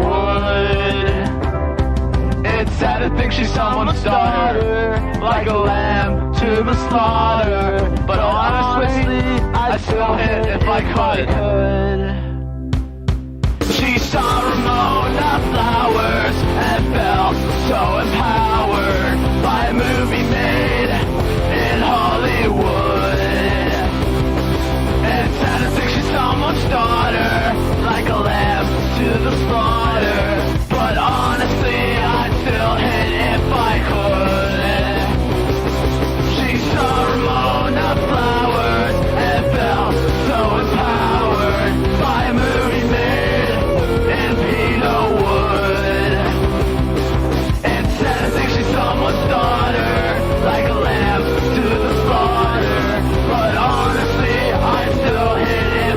could.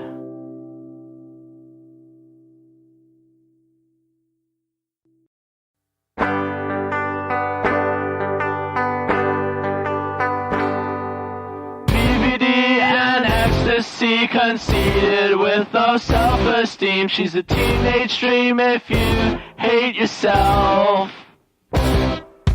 Bright-dyed hair and obnoxious clothes, thinks communism is the way to go. She's a whore, a dime a dozen Jezebel. Low-right mind and SSR eyes, 1,000 yards there for all those guys that she fucked and sucked before you came along. Retarded views on politics, likes to listen to shitty music. She drinks and smokes and toasts out of a dirty bong. She saw Ramona Flowers and felt so empowered by a movie made in Hollywood. It's sad to think she's someone's daughter, like a lamb to the slaughter. But honestly, I'd still hit if I could.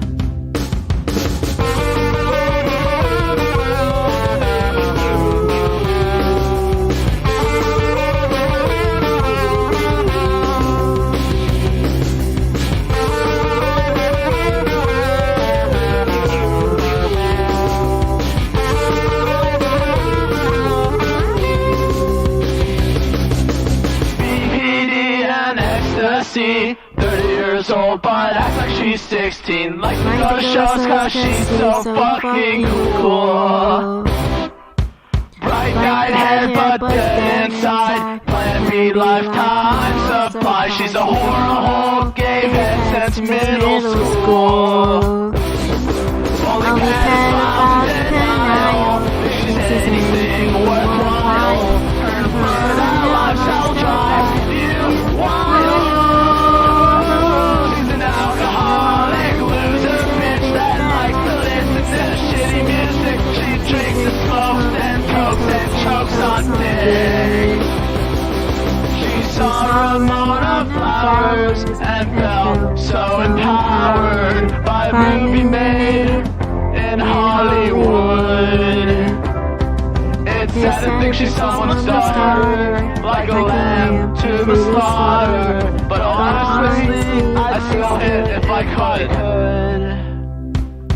She saw Ramona Flowers and felt so empowered by a movie made in Hollywood. It's sad to think she's someone's daughter, like a lamb to the slaughter. But honestly, I'd still hit if I could. She saw Ramona Flowers and felt so empowered by a movie made in Peterwood. It's sad to think she's someone's daughter, like a lamb to the slaughter. But honestly, I'd still hit if I could.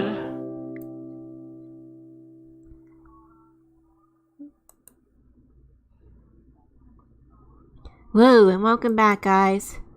I had to go take a drink for my poor throat. Woo. Oh, did I ever tell you I really like Slim Jims? I even like Jack Link's beef jerky. I guess I like beef jerky because I love both of those brands. Anyway, let's continue. Where the heck is the audio to this game? Cease.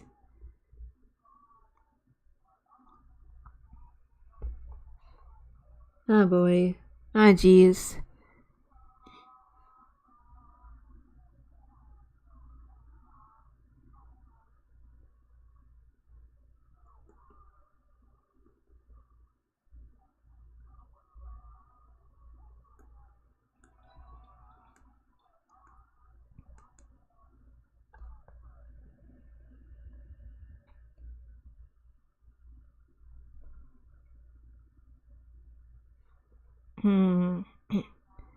Gotta make a few changes. Hold on, guys.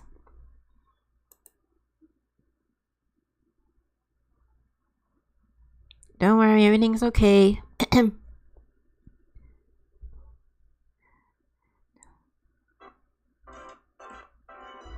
There we go. Alright, so let's continue with chapter 5. Damn, it's over an hour and we're just getting started. Jeez. But then again, part of that was my fault.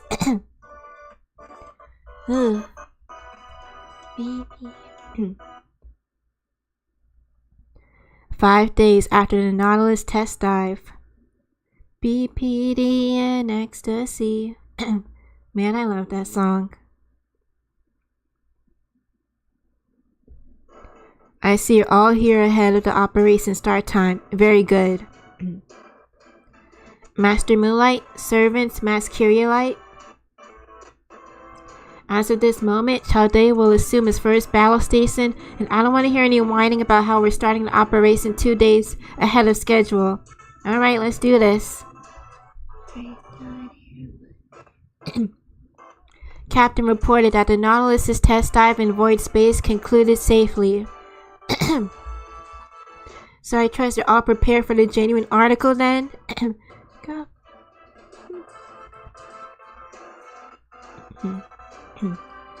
Yep, yes sir. Yeah. Yes, Director, we're completely over our seasickness and we're ready to begin operation at any time. No, I'm not seasick. I'm sorry about this everyone, but Gordolf is right. The situation is dire.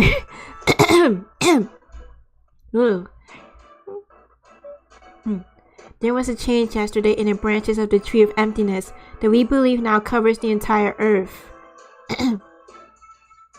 These branches were previously circulating magical energy between them like a network, but now they began funneling that energy towards the center of the Atlantic.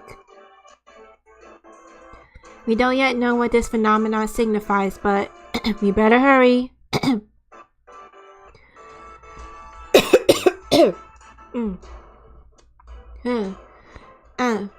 Whatever it is, we can be certain that energy is being stockpiled for use in a large-scale magecraft ritual.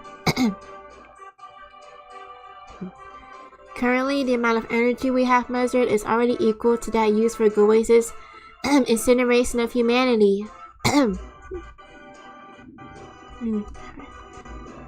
While we are unable to observe the lost belts... While we are unable to observe the lost belt's interior, Trismegistus already declared it a disaster on a global scale. I therefore recommend that this anomaly and that this Atlantic's lost belt Tree of Emptiness be dealt with as swiftly as possible. Alright, got it. Our magecraft ritual on the same scale as the incineration of humanity, then that would mean... Yep, the foreign god is descending to Earth. Every data fragment we gathered up to this point is pointing directly towards that inescapable conclusion.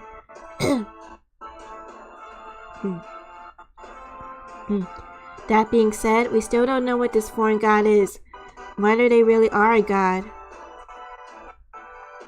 Or hell, whether or not they even exist in the first place. Sorry for being so useless. That's alright, Da Vinci. There's no need to apologize for that, Da Vinci. You can't help that we have so little information to work with. It's not your skills that are the problem, it's the damn cryptors not giving us anything to go on. So, is Pepperoncino in captivity here at the Wandering Sea?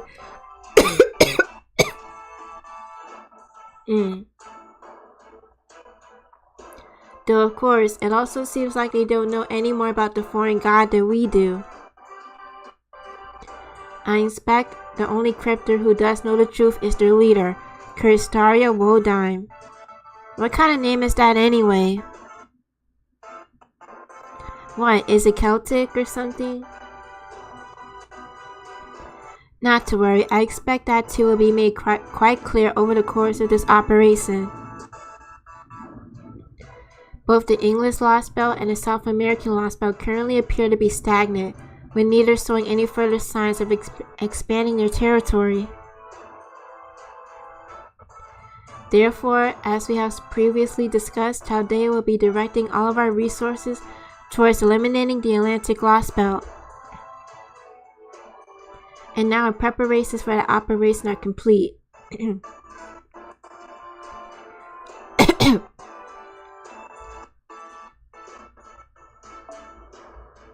Jeez.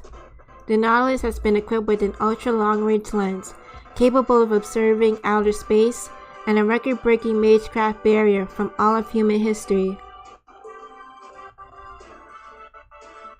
The saddle border has been overhauled to such a significant degree that it could almost be called a wholly new machine.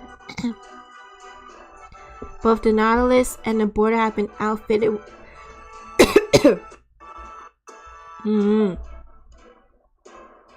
Damn it, my voice. Both the Nautilus and the border have been outfitted with identical functionality in the unlikely event that one of them is scuttled. A materialized round table has been infused with enough magical energy to summon a number of servants on site. Oh, sweet! My only regret is that we weren't able to finish an Ortonax replacement unit before circumstances forced our hand. Oh, don't worry about that. I will continue to work on this design myself. There's already be enough materials for the reconstruction on board the border. So as long as you're able to discover or otherwise procure a concept powerful enough to fill in for one of its bullets, I will be able to put the whole thing together in the time it takes you all to eat lunch. A bullet? Right, both my ultra long range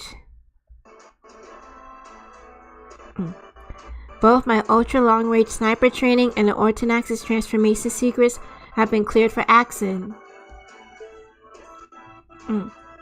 If it needs to be deployed to give us an edge during a decisive battle, I promise I'll wield it to the best of my ability.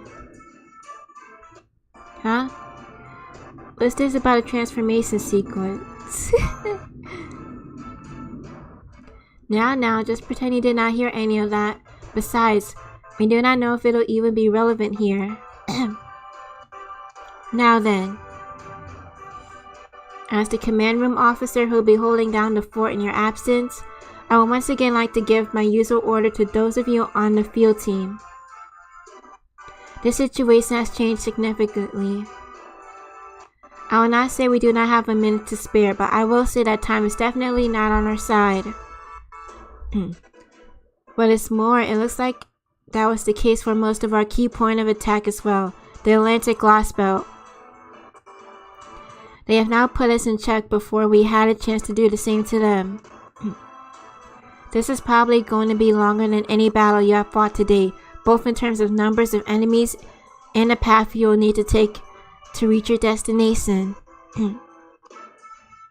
Even a zero sail can only take you to the Lost Belt's outer edge. Which in this case means there will be no more distance between you and the true emptiness than ever before. So I urge you all to handle yourselves even more cautiously and cool-headedly than you have been so far. In this Atlantic Lost Belt, the act of learning about this world may actually end up working against you. So I ask that you all stay strong and that you simultaneously be proud of your latent potential. If you ever reach a point where you decide you cannot continue with the operation, feel free to come back here immediately. No, what am I saying? Now it's not the time for pessimism. This is all my third processor's fault. She has been incessantly insisting since yesterday that this simply cannot work. Alright, let us all go out there and take back our Earth. Field team, go ahead and board the director, starting with Master Moonlight.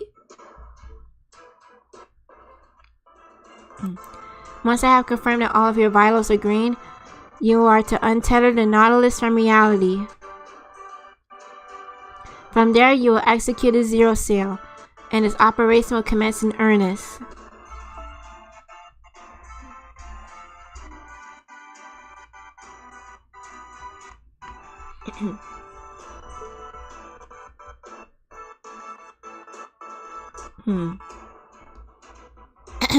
Order Lost Belt number 5 suborder.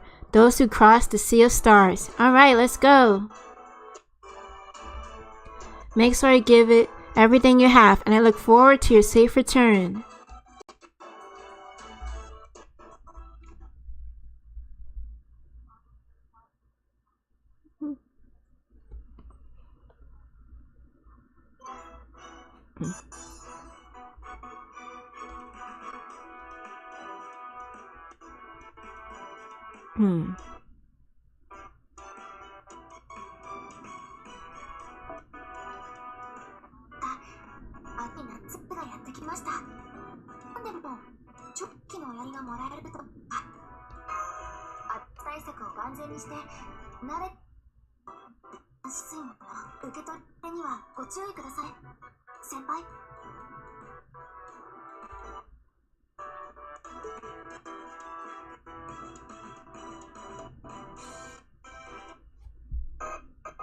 Alright, let's go.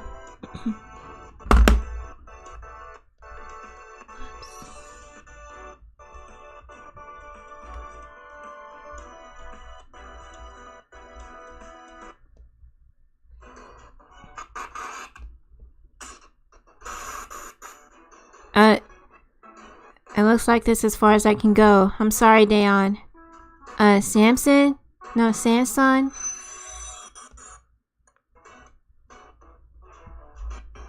Samson, good. Hi. Come on, Dayon, don't let up for a moment. And don't worry about what might happen later. This is the only chance you've got. It bounced off. I can't believe how tough his armor is. Good. He's not even using his Noble Phantasm. Noble Phantasm, Fleur de Lis.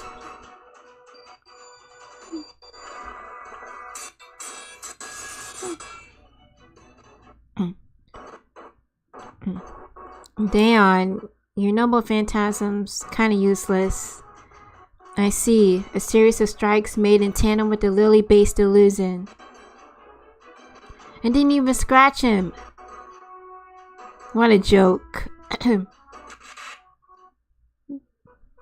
Ugh. It's over, proper human history. We've destroyed every last one of your nest. It's not over yet. This started long ago, and it ended long ago.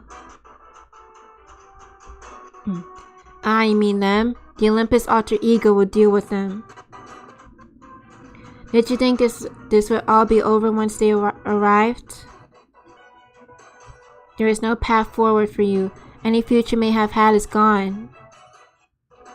You can submit to us and live, or oppose us and die. Which will it be, proper human history?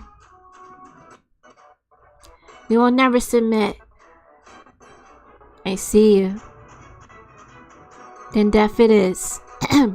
Oh. No, Dayon!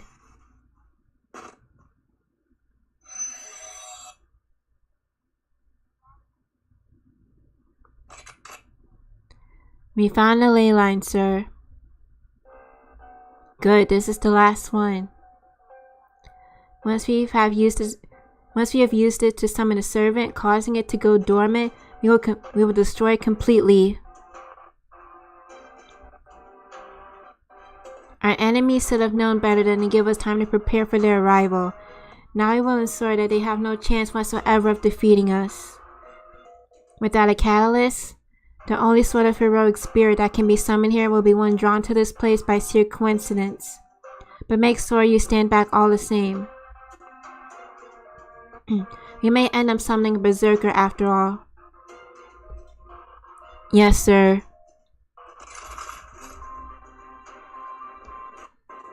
Hear me now, in the name of our great demiurge. Come forth from the circle of binding, guardian of the scales. Come forth and dedicate your life to Olympus, to this land brimming with the breath of the gods.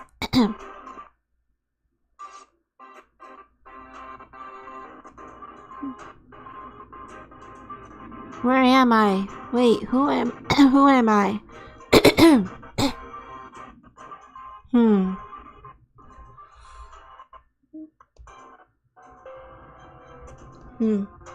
Are you my master? Yes, I am.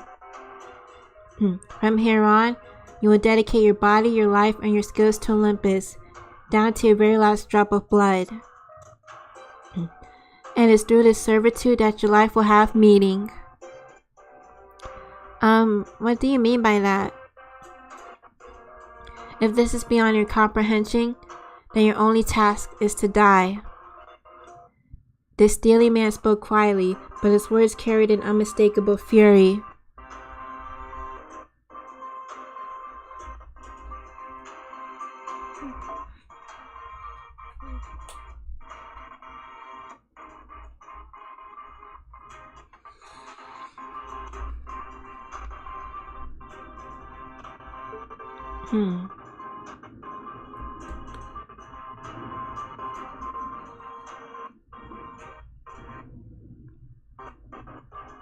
Yes, master, my life is yours to command. The servant kneeled low, bowing their head before their new master. It was then that the man lost interest. All that mattered to him was that the servant was not an enemy, for his thoughts were already focused on the true enemy that lay before him. Chaldea, the invaders who would see our world destroyed. I will never let you reach Olympus. It is here in Atlantis that you will meet your end. None of you will escape. None of you will survive. I will slaughter you all where you stand. Prepare for battle.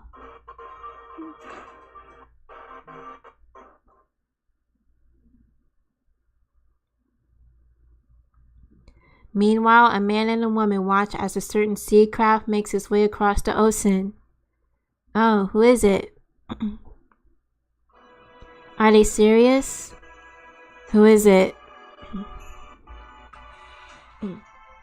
Is that really all those fools that Chaldea brought to try to cross the sea? Oh, hey Musashi. They're here? Where? Oh, that must be it. Wow, what an awesome sip. Although I guess that is a little concerning. It's a beautiful sip, but it's way too small for these waters. Though it might have been too soon for them to make their move. Worst case, this battle might be over before it's even begun. I just hope they haven't let their victories over those other 4 lost belts go to their heads. Well, that's harsh. And here I thought you since you were firmly on the Master of Chaldea's side. Hell yes I am. I can't help but go weak in the knees for Moonlight. And that's why I'm only a little concerned for her and for her team. Looks like they're bound to have yet another rough start. Musashi, I think you're cool, but you need to calm down with the Sodacon.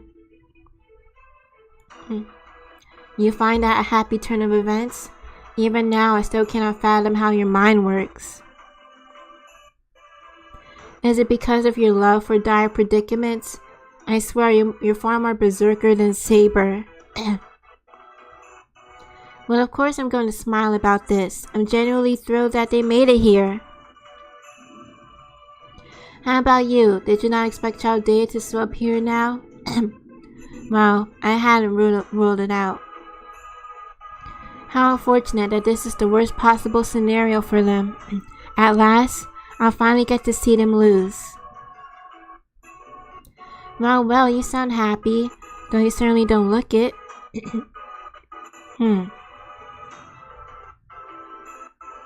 I can understand them having such a hard time in Russia. It was their first lost belt after all.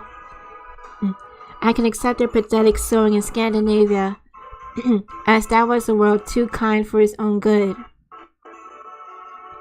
I could turn a blind eye to the raucousness in China, for that was a world too long without any manner of festivity.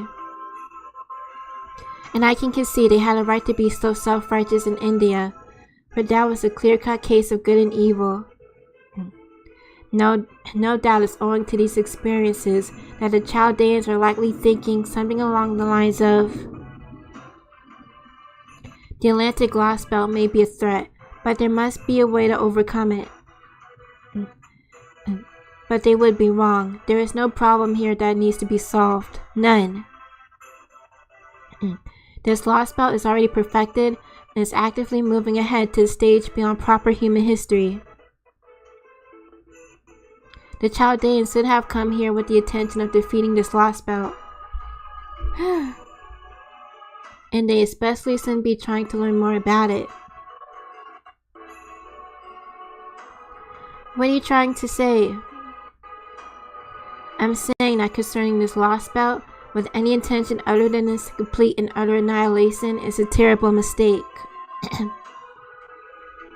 I can only hope they realize the error of their ways before they're completely wiped out. Alternatively,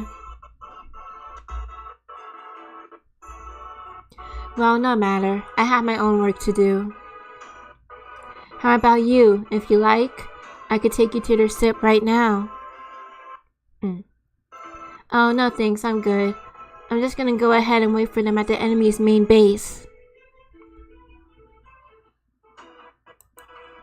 Did I misspeak? I thought it was clear that as the Chaldeans are going about this now, they're all going to end up dead. Oh no, I understood you. I just don't agree. Sorry, they might suffer a horrific defeat and end up losing everything, but there'll still be enough of them left to fight back. So in the meantime, I'm going to do what I'm best suited for. So that I can be ready to pass the torch to them once they finally doggedly make their way to the goal. I see. Then you can also see how this is going to end, albeit in your own way. Very well then.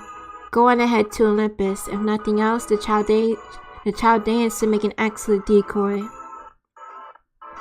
Right? The gods can't tear their eyes away from them. So on that note, guess this is goodbye, Chaldean. If I run into you again there, you won't. This is the last time we will ever meet. My eyes see no further trace of you once we go our separate ways here. Well, at least I ought to keep things nice and simple then. Hey, do me a favor and tell them I'll be waiting for them up ahead. Okay, thanks. Whoa. Hey, bye, Musashi. That fool, as if I would ever pass along such a message. Oh, hey, new viewer. How are you?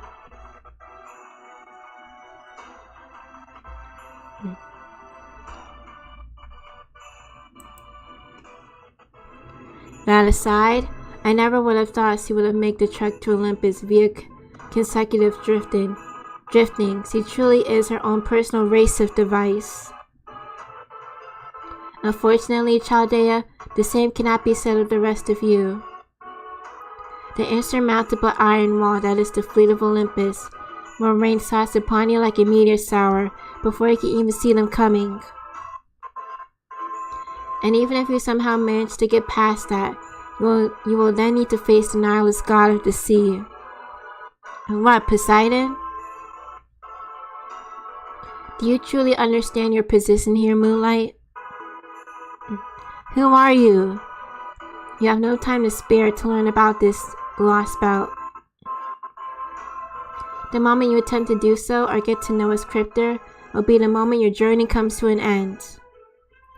Your incorrigibility has helped you prevail thus far, but you can't count on it forever.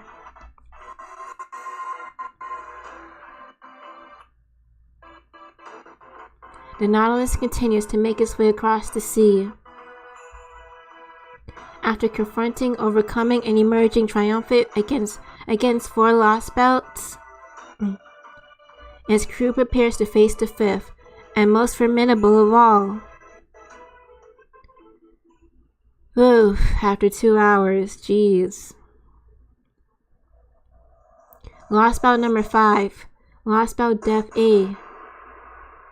12,000 BC, ancient ocean of the dreadnought gods Atlantis.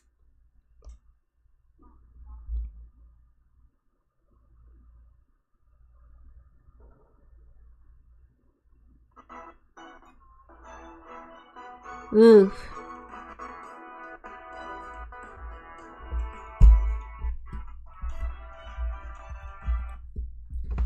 Damn, 2 hours in and we're still in the prologue.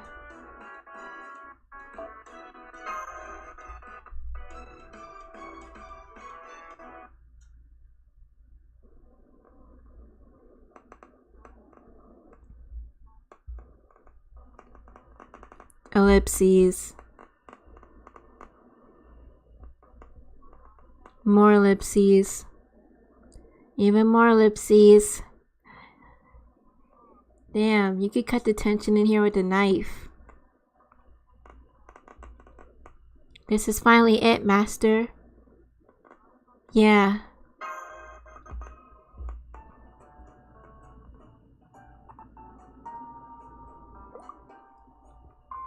Ahem, come now, what's with the long faces? Given how obviously weak and pathetic the 6th and 7th lost belts appear to be,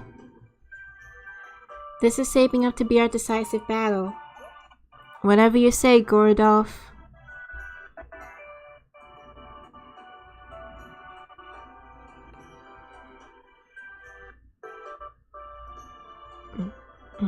That's exactly it, Chubbs. Come on, the tension's been making your sphincter tighten up just as much as ours, right? Heh. That right there shows how little you actually know about the world of magecraft, kidney pie.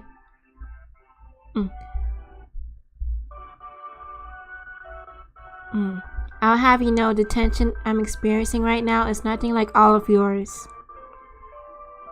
No, I'm genuinely freaking out here. I don't thank you not to let me in with your everyday ordinary nerves. As far as mages go, Caddox Olympus was the barrel. Every aspect of the boy, from his skill to his lineage to his resolve, was truly, genuinely substandard. Was bottom of the barrel. Alright, I missed that. Ophelia Pharmasalone's mystic eyes may have been menacing, but she was still just a girl with no killer instinct. Akuta Hinako was, while her very existence may have been cheating the system, but she was never actually a mage. I would put her in the same category as any extremely dangerous wild animal. As for Pepperoncino, on second thought, he's so slippery I don't even know I would go about evaluating him. So let's just say he's the exception to the rule. My point is, Kistaria is on an entirely different level other than the Cryptors. There is simply no comparison.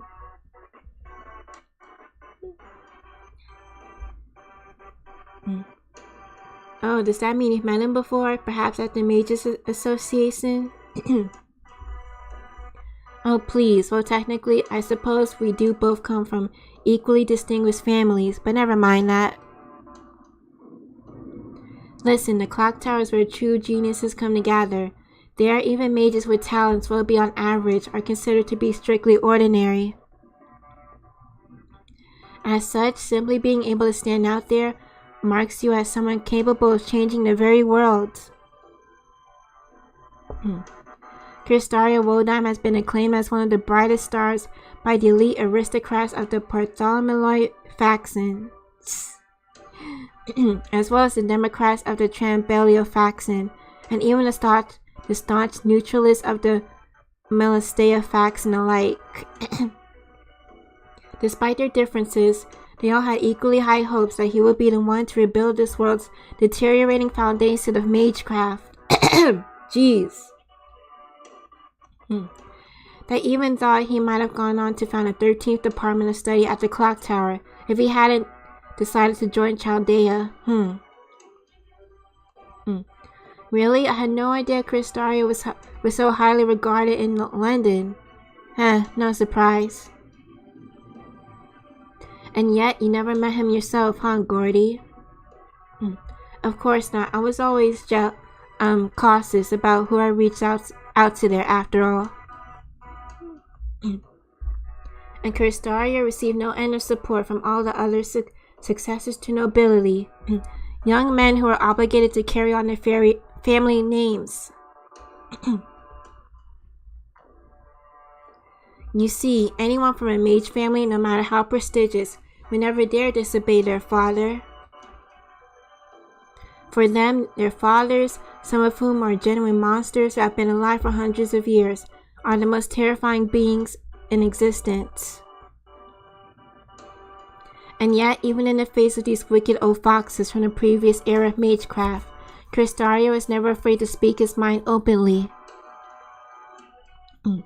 My guess is that his confidence stemmed from the sheer superiority of the magical circuits he had, circuits that have helped him go his entire life without ever losing to anyone.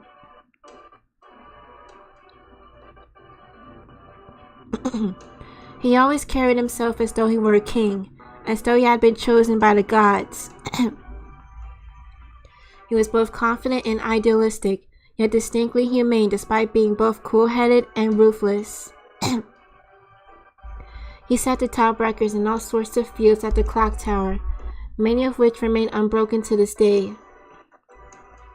I still remember feeling keenly aware of how talent and charisma are something you're either born with or aren't while peering over him from behind a convenient pillar. Oh yeah, I can see Tubbo doing that. I bet he was tearing out the handkerchief and glaring at him. Yeah, Gordy does seem the jealous type. The director is right. Chris Dario was a bona fide genius who excelled at absolutely everything. It's true, my grown-up self has memories along with those lines too.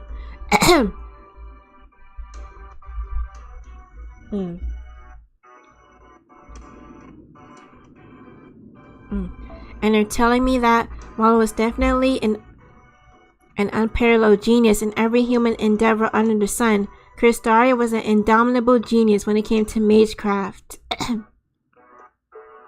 But I thought David was the genius here. Ostorius too, just of a different sort.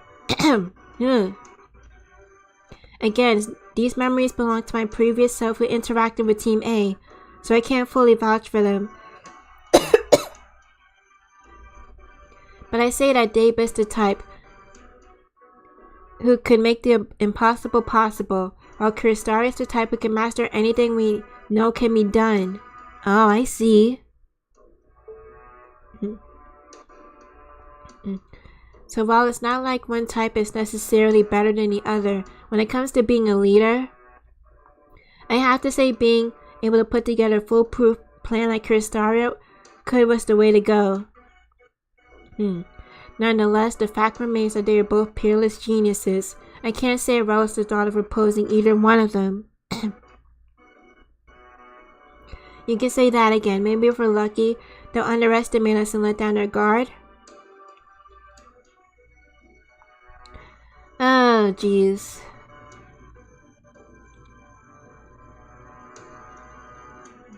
I don't think we can count on that. Cristario always gave everything his full efforts, even combat simulations. I remember it seemed to me like he had a real aversion, a hatred almost to settling for anything less than what he wanted.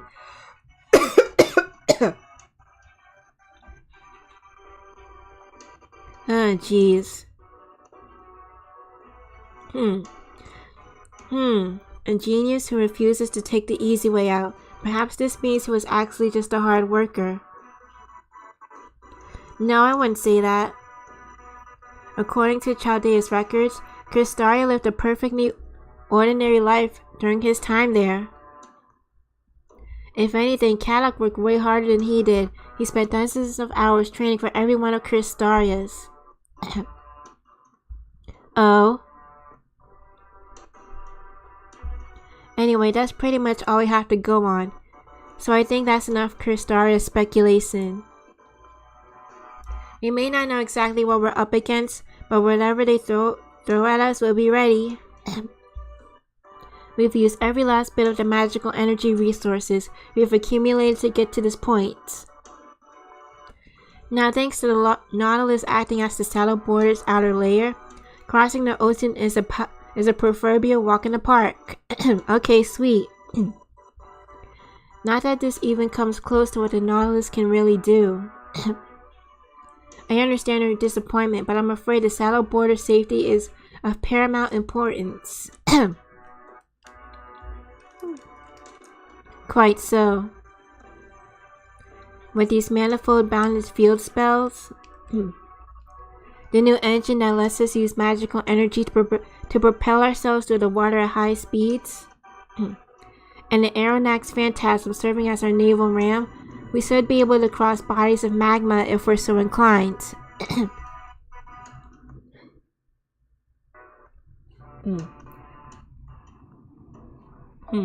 Of course, the Nautilus and I have seen it all and can handle anything, but I'd like to avoid damaging the ship if we can.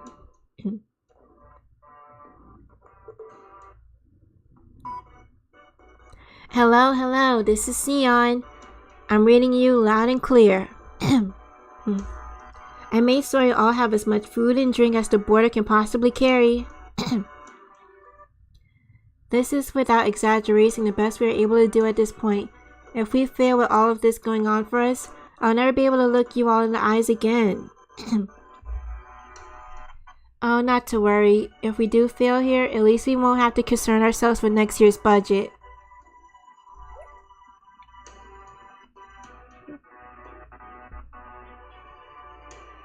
The smart thing to do now is to use everything we got and let the rest sort itself out later.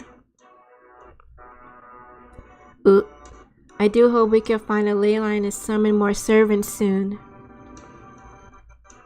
As things stand now, we don't have nearly enough in the way of fighting forces. Come now, Gordolf. You know why that assists as well as any of us. Given the battles we fought and the other lost belts thus far, summoning servants on site gives us much better odds. Besides, Master Moonlight can only form temporary contracts with so many servants. I'm afraid you'll just have to keep a stiff upper lip as best you can for now. Okay, we're about to reach the storm wall. It might have been impenetrable for the saddle border prior to its upgrade, but now things are different. Activating imaginary Aeronax Phantasm. Lost belt phenomenon identified. Naval ram assimilation successful. Untethered from reality. Void space dive penetration mode. Zero sail unfurl.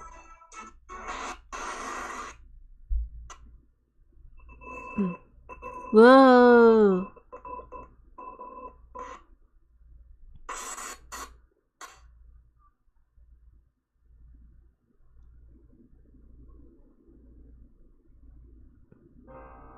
Sir, the lookout just reported a faint ripple at Eastern 4, the White Wall. Of course, it could just be an underwater earthquake. Do you really think we would be seeing an oceanic earthquake now? No, it's almost certainly Chaldea. They may be arriving a little later than expected, but the plan otherwise remains the same. Assume they have succeeded at diving through Eastern 4, and train your sights on their most likely emergence point. All hands and ships to battle positions, and hurry up with the Lamia deployment. I think I know who that is. Yes, sir. Listen up. Don't treat these foes as you would typical rogue servants. Servants who have formed a contract with the master are stronger than you think. Do not for a moment think yourselves above them. Let down your guard and you will find yourselves the hunted rather than the hunters. Yes, sir. Very well then. I leave this in your hands, blank. Understood. The echidna production is coming along extremely well. Ew, what is that? Is it possible to manufacture those things? Yes, well, at least the prototypes. Damn engineers. After all this time, still haven't been able to complete them? Well, no matter. Send them in. Yes, sir. Activate the echidna. Right away, sir.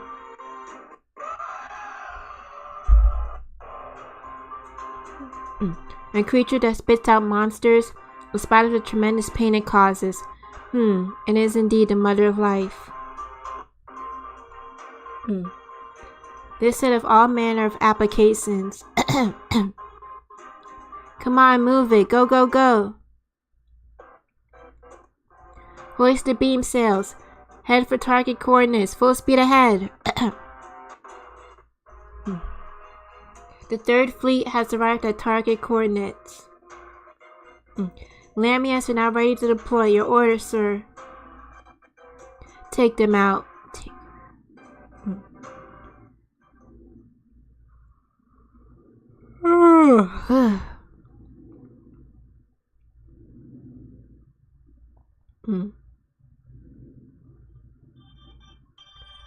Yay, quartz.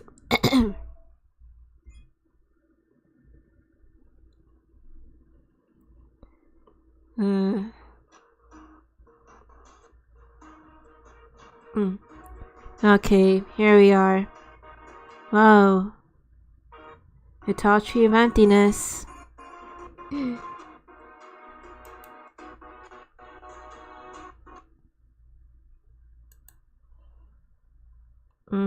Sorry about that, guys. Oh, jeez. Oh, my voice.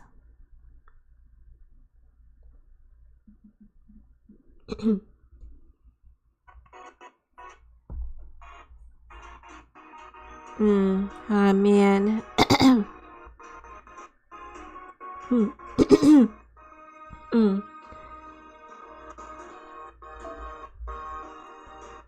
Oh boy, isn't another battle?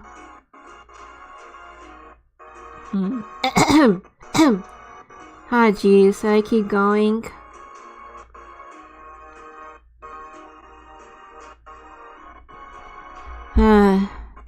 And plus, I don't even know what this enemy is.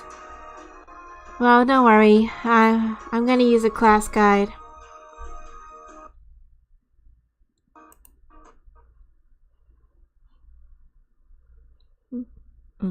Hold on a minute.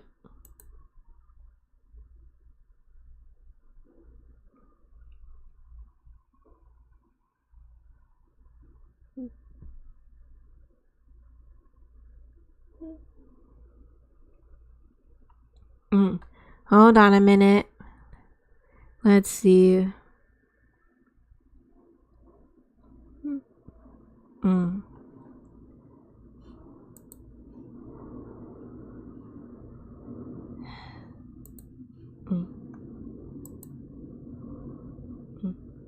Alright, are we back? I'm back.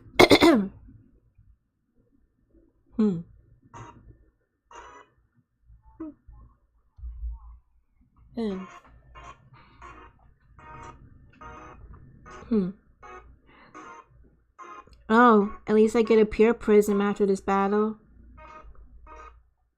Oh, and don't worry, the screen recorder, so I'm trying to catch up to the current footage.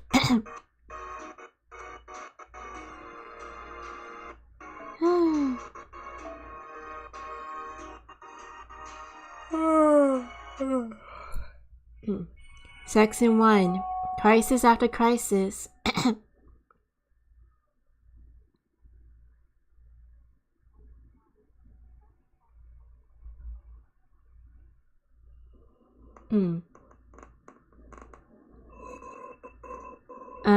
Where is this? Oh, it must be the Void Sea.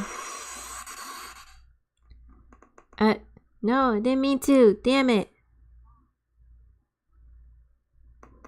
Move.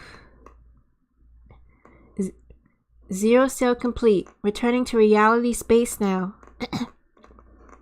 The outside ocean is ice cold. Ice cold.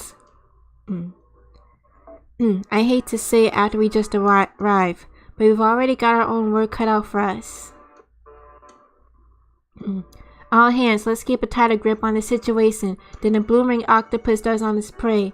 We need to be able to respond at a moment's notice. Right, I was hoping I could wait a little longer until Sion finishes reworking my equipment. But it looks like the circumstances will allow for that.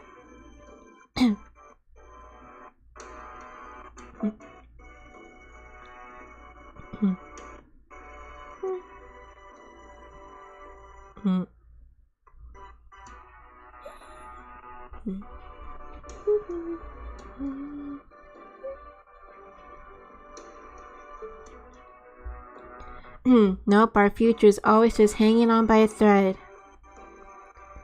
So we're finally heading for the Atlantic. Just what sort of civilization could these people possibly have built there? I'm afraid it's all but impossible to say at this point, given the fantastical nature of this world's history. All the more so given that we are dealing with this kind of a nation that none of us have ever seen before. I expect the truth of the matter will be more difficult to pin down than a passing mugger. However, there is one thing I can say for certain. Greece is home to one of the most famous and influential mythologies in all the world. The gods of Mount Olympus. It is therefore highly likely that they have had a strong influence on this lost belt. Atlantis is currently thriving much more than any other lost belt on Earth. You can tell that from the fact that we can observe its tree of emptiness from outside the storm wall, if only just. That means it has grown so large it is now impossible to cover up. It is hard to believe something so imposing could be so empty. I expect a tree like that will put up quite a fight indeed when it's finally time to cut it down. Alright, reality space established. Hull stable.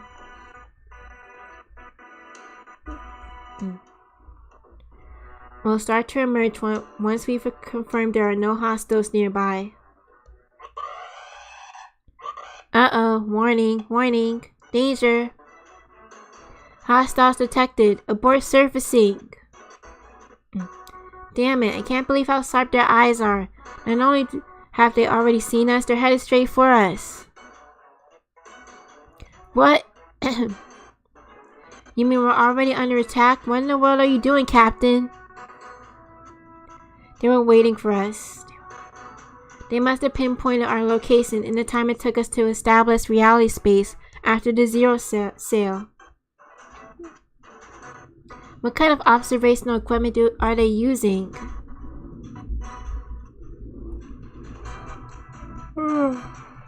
That's like throwing a stone into the ocean and tracking it down using nothing but the sound it made. I know we didn't make so much as a peep. My diving smoother than the slickest dolphins. The only thing they could have possibly spotted is the faintest of ripples we made when we entered the lost belt. And to do that, they would have had to be continuously observing the entire storm wall without a moment's rest. Never mind how that happened. Just get us out of here, damn it. Munir, full reverse.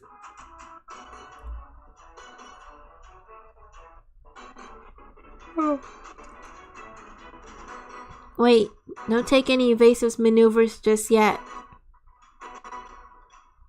Pull up the monitor and take a look at the surface. Hurry! Whoa! Oh snap. What? What are those? Well, those look like sails. How awesome. Those ships are using technology beyond anything in our civilization. And the whole fleet at that. What are you doing, Marines? I don't want to listen to your Sion prattling on either, but you can't just cut her off. Don't blame us, Captain. It's not our fault. Some sort of atmospheric interference has cut off our connection to Novum Chaldea. Uh-oh. I've got a report to make too, Captain. It's not just enemy ships. I'm picking up a servant out there on the water too. The one we really didn't want to run into.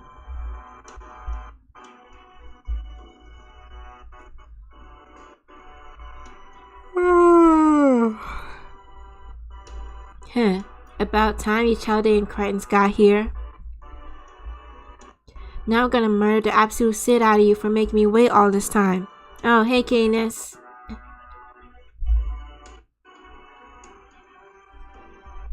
Canis, the divine spirit. See here along with this entire fleet? What are you lot waiting for? Get us the hell out of here now. We don't have any other options. Chaldea. A transmission? Is it Sion? No, it's not. Attention, enemy vessel from Chaldea. Attention, enemy vessel from Chaldea. Requesting line of communication, over. A transmission? Does the speed of civilization has advanced to the point? Sorry for the yawning, guys. That they've developed long-range communications as well, even if only ones that use magical energy. I'm going to pick up Moonlight. Alright. Okay, you're on. This is Gordolf Music, commander at the Saddle Border, speaking on behalf of Novum Chaldea. I am Odysseus, commander of the Olympus Defensive Forces. Oh, hey, Adi. I rode for you a few months ago. What? I am contacting you with your first and only warning. We have come to kill you. There will be no surrender, no offers of amnesty, and no negotiations. Well, damn.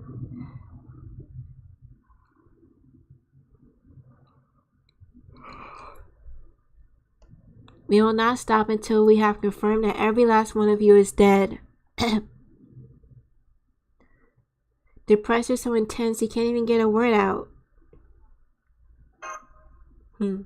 This communication is terminated, as you will be shortly. So we can't even attempt to talk things out in an effort to maintain the status quo? The situation cannot be worse. We'll just have to make an escape. There's no way we can possibly defeat Canis at sea. Engineer, grab a salt lick. I'm gonna crank the engine as high as it can go. What was that? You wanna run that by me again, you cat bastard? What kind of predicament did you get my poor little sip into? When this is over, I'm gonna kick your ass so hard you'll taste nothing but stew leather for a week. Alright guys, I'm taking a safety valve off the Trident wheel. All 4 compartments now running simultaneously. 30 seconds until we're at full battle speed. Holmes, Munir, set a course for minus 1200 seconds. We're going to dive back once the engine hits critical. Yes, I'm well aware. Preparing for a zero sail now. Throw the prototype at them. We'll move to cut them off while it keeps them busy. Yes, sir. Opening cage and inputting target. Injecting Theo's Coronobia. Go, go, go.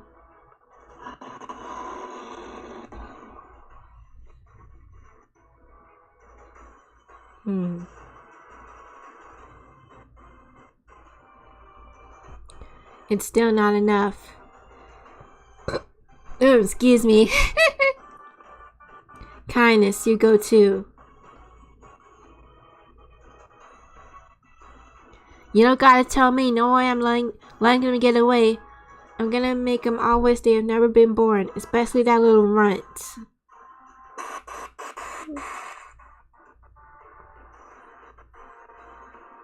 I see. That vessel of theirs smells of Triton. They do say the sins of the parents are visited upon a child. The why Poseidon would bother to create such dull familiar bonds is beyond me. Ugh. Ah, jeez. Am I reading too fast? I'm getting something on the sonar. Hostile contact closing fast. Crap, it's going to intercept us before it can zero sail. If we get hit now, the Nautilus' whole outer layer will be completely shattered. Abort zero sail. Change the spells over to physical defense.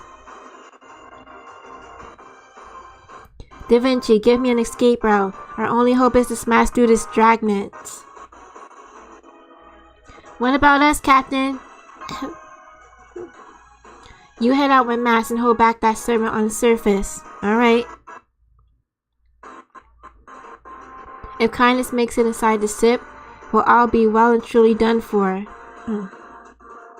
I'll solidify the water near the Nautilus so you can use it as a foothold. Hopefully that'll be enough. Oof. Understood, Master. Let's go. Roger that. Start fixing now. Opening the hatch.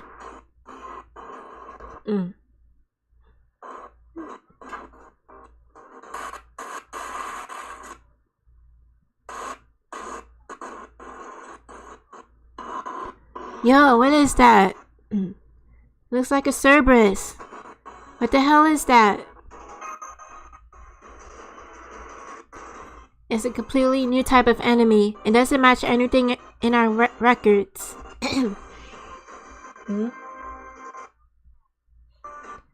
I would normally encourage you to approach it with caution, but I'm afraid we simply don't have the time. Those other ships are making their way here as we speak. If we take too long, they'll have us completely trapped. Right, I'll be as careful as I can. Engaging now. Awaiting your orders, Master.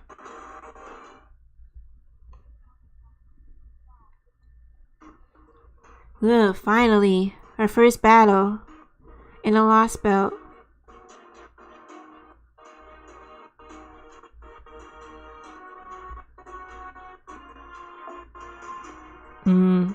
I'll take another Castoria.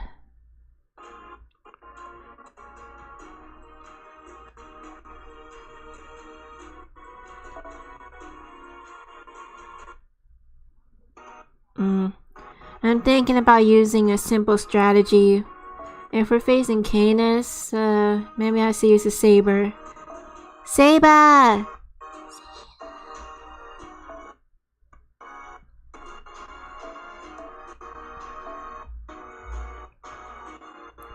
Let's see, saber.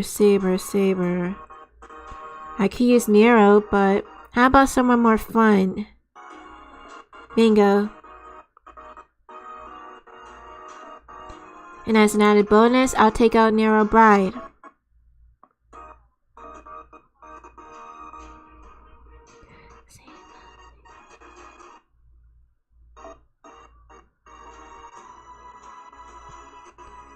Let's see, use another ending. As for Nero,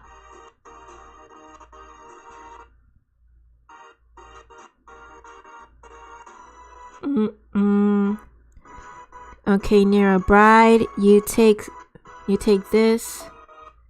Unfortunately, I don't have a good poster girl. All right, I'm gonna have to make do with this.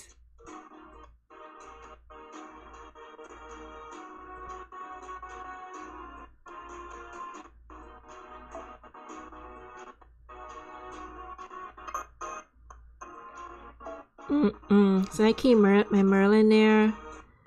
Not really.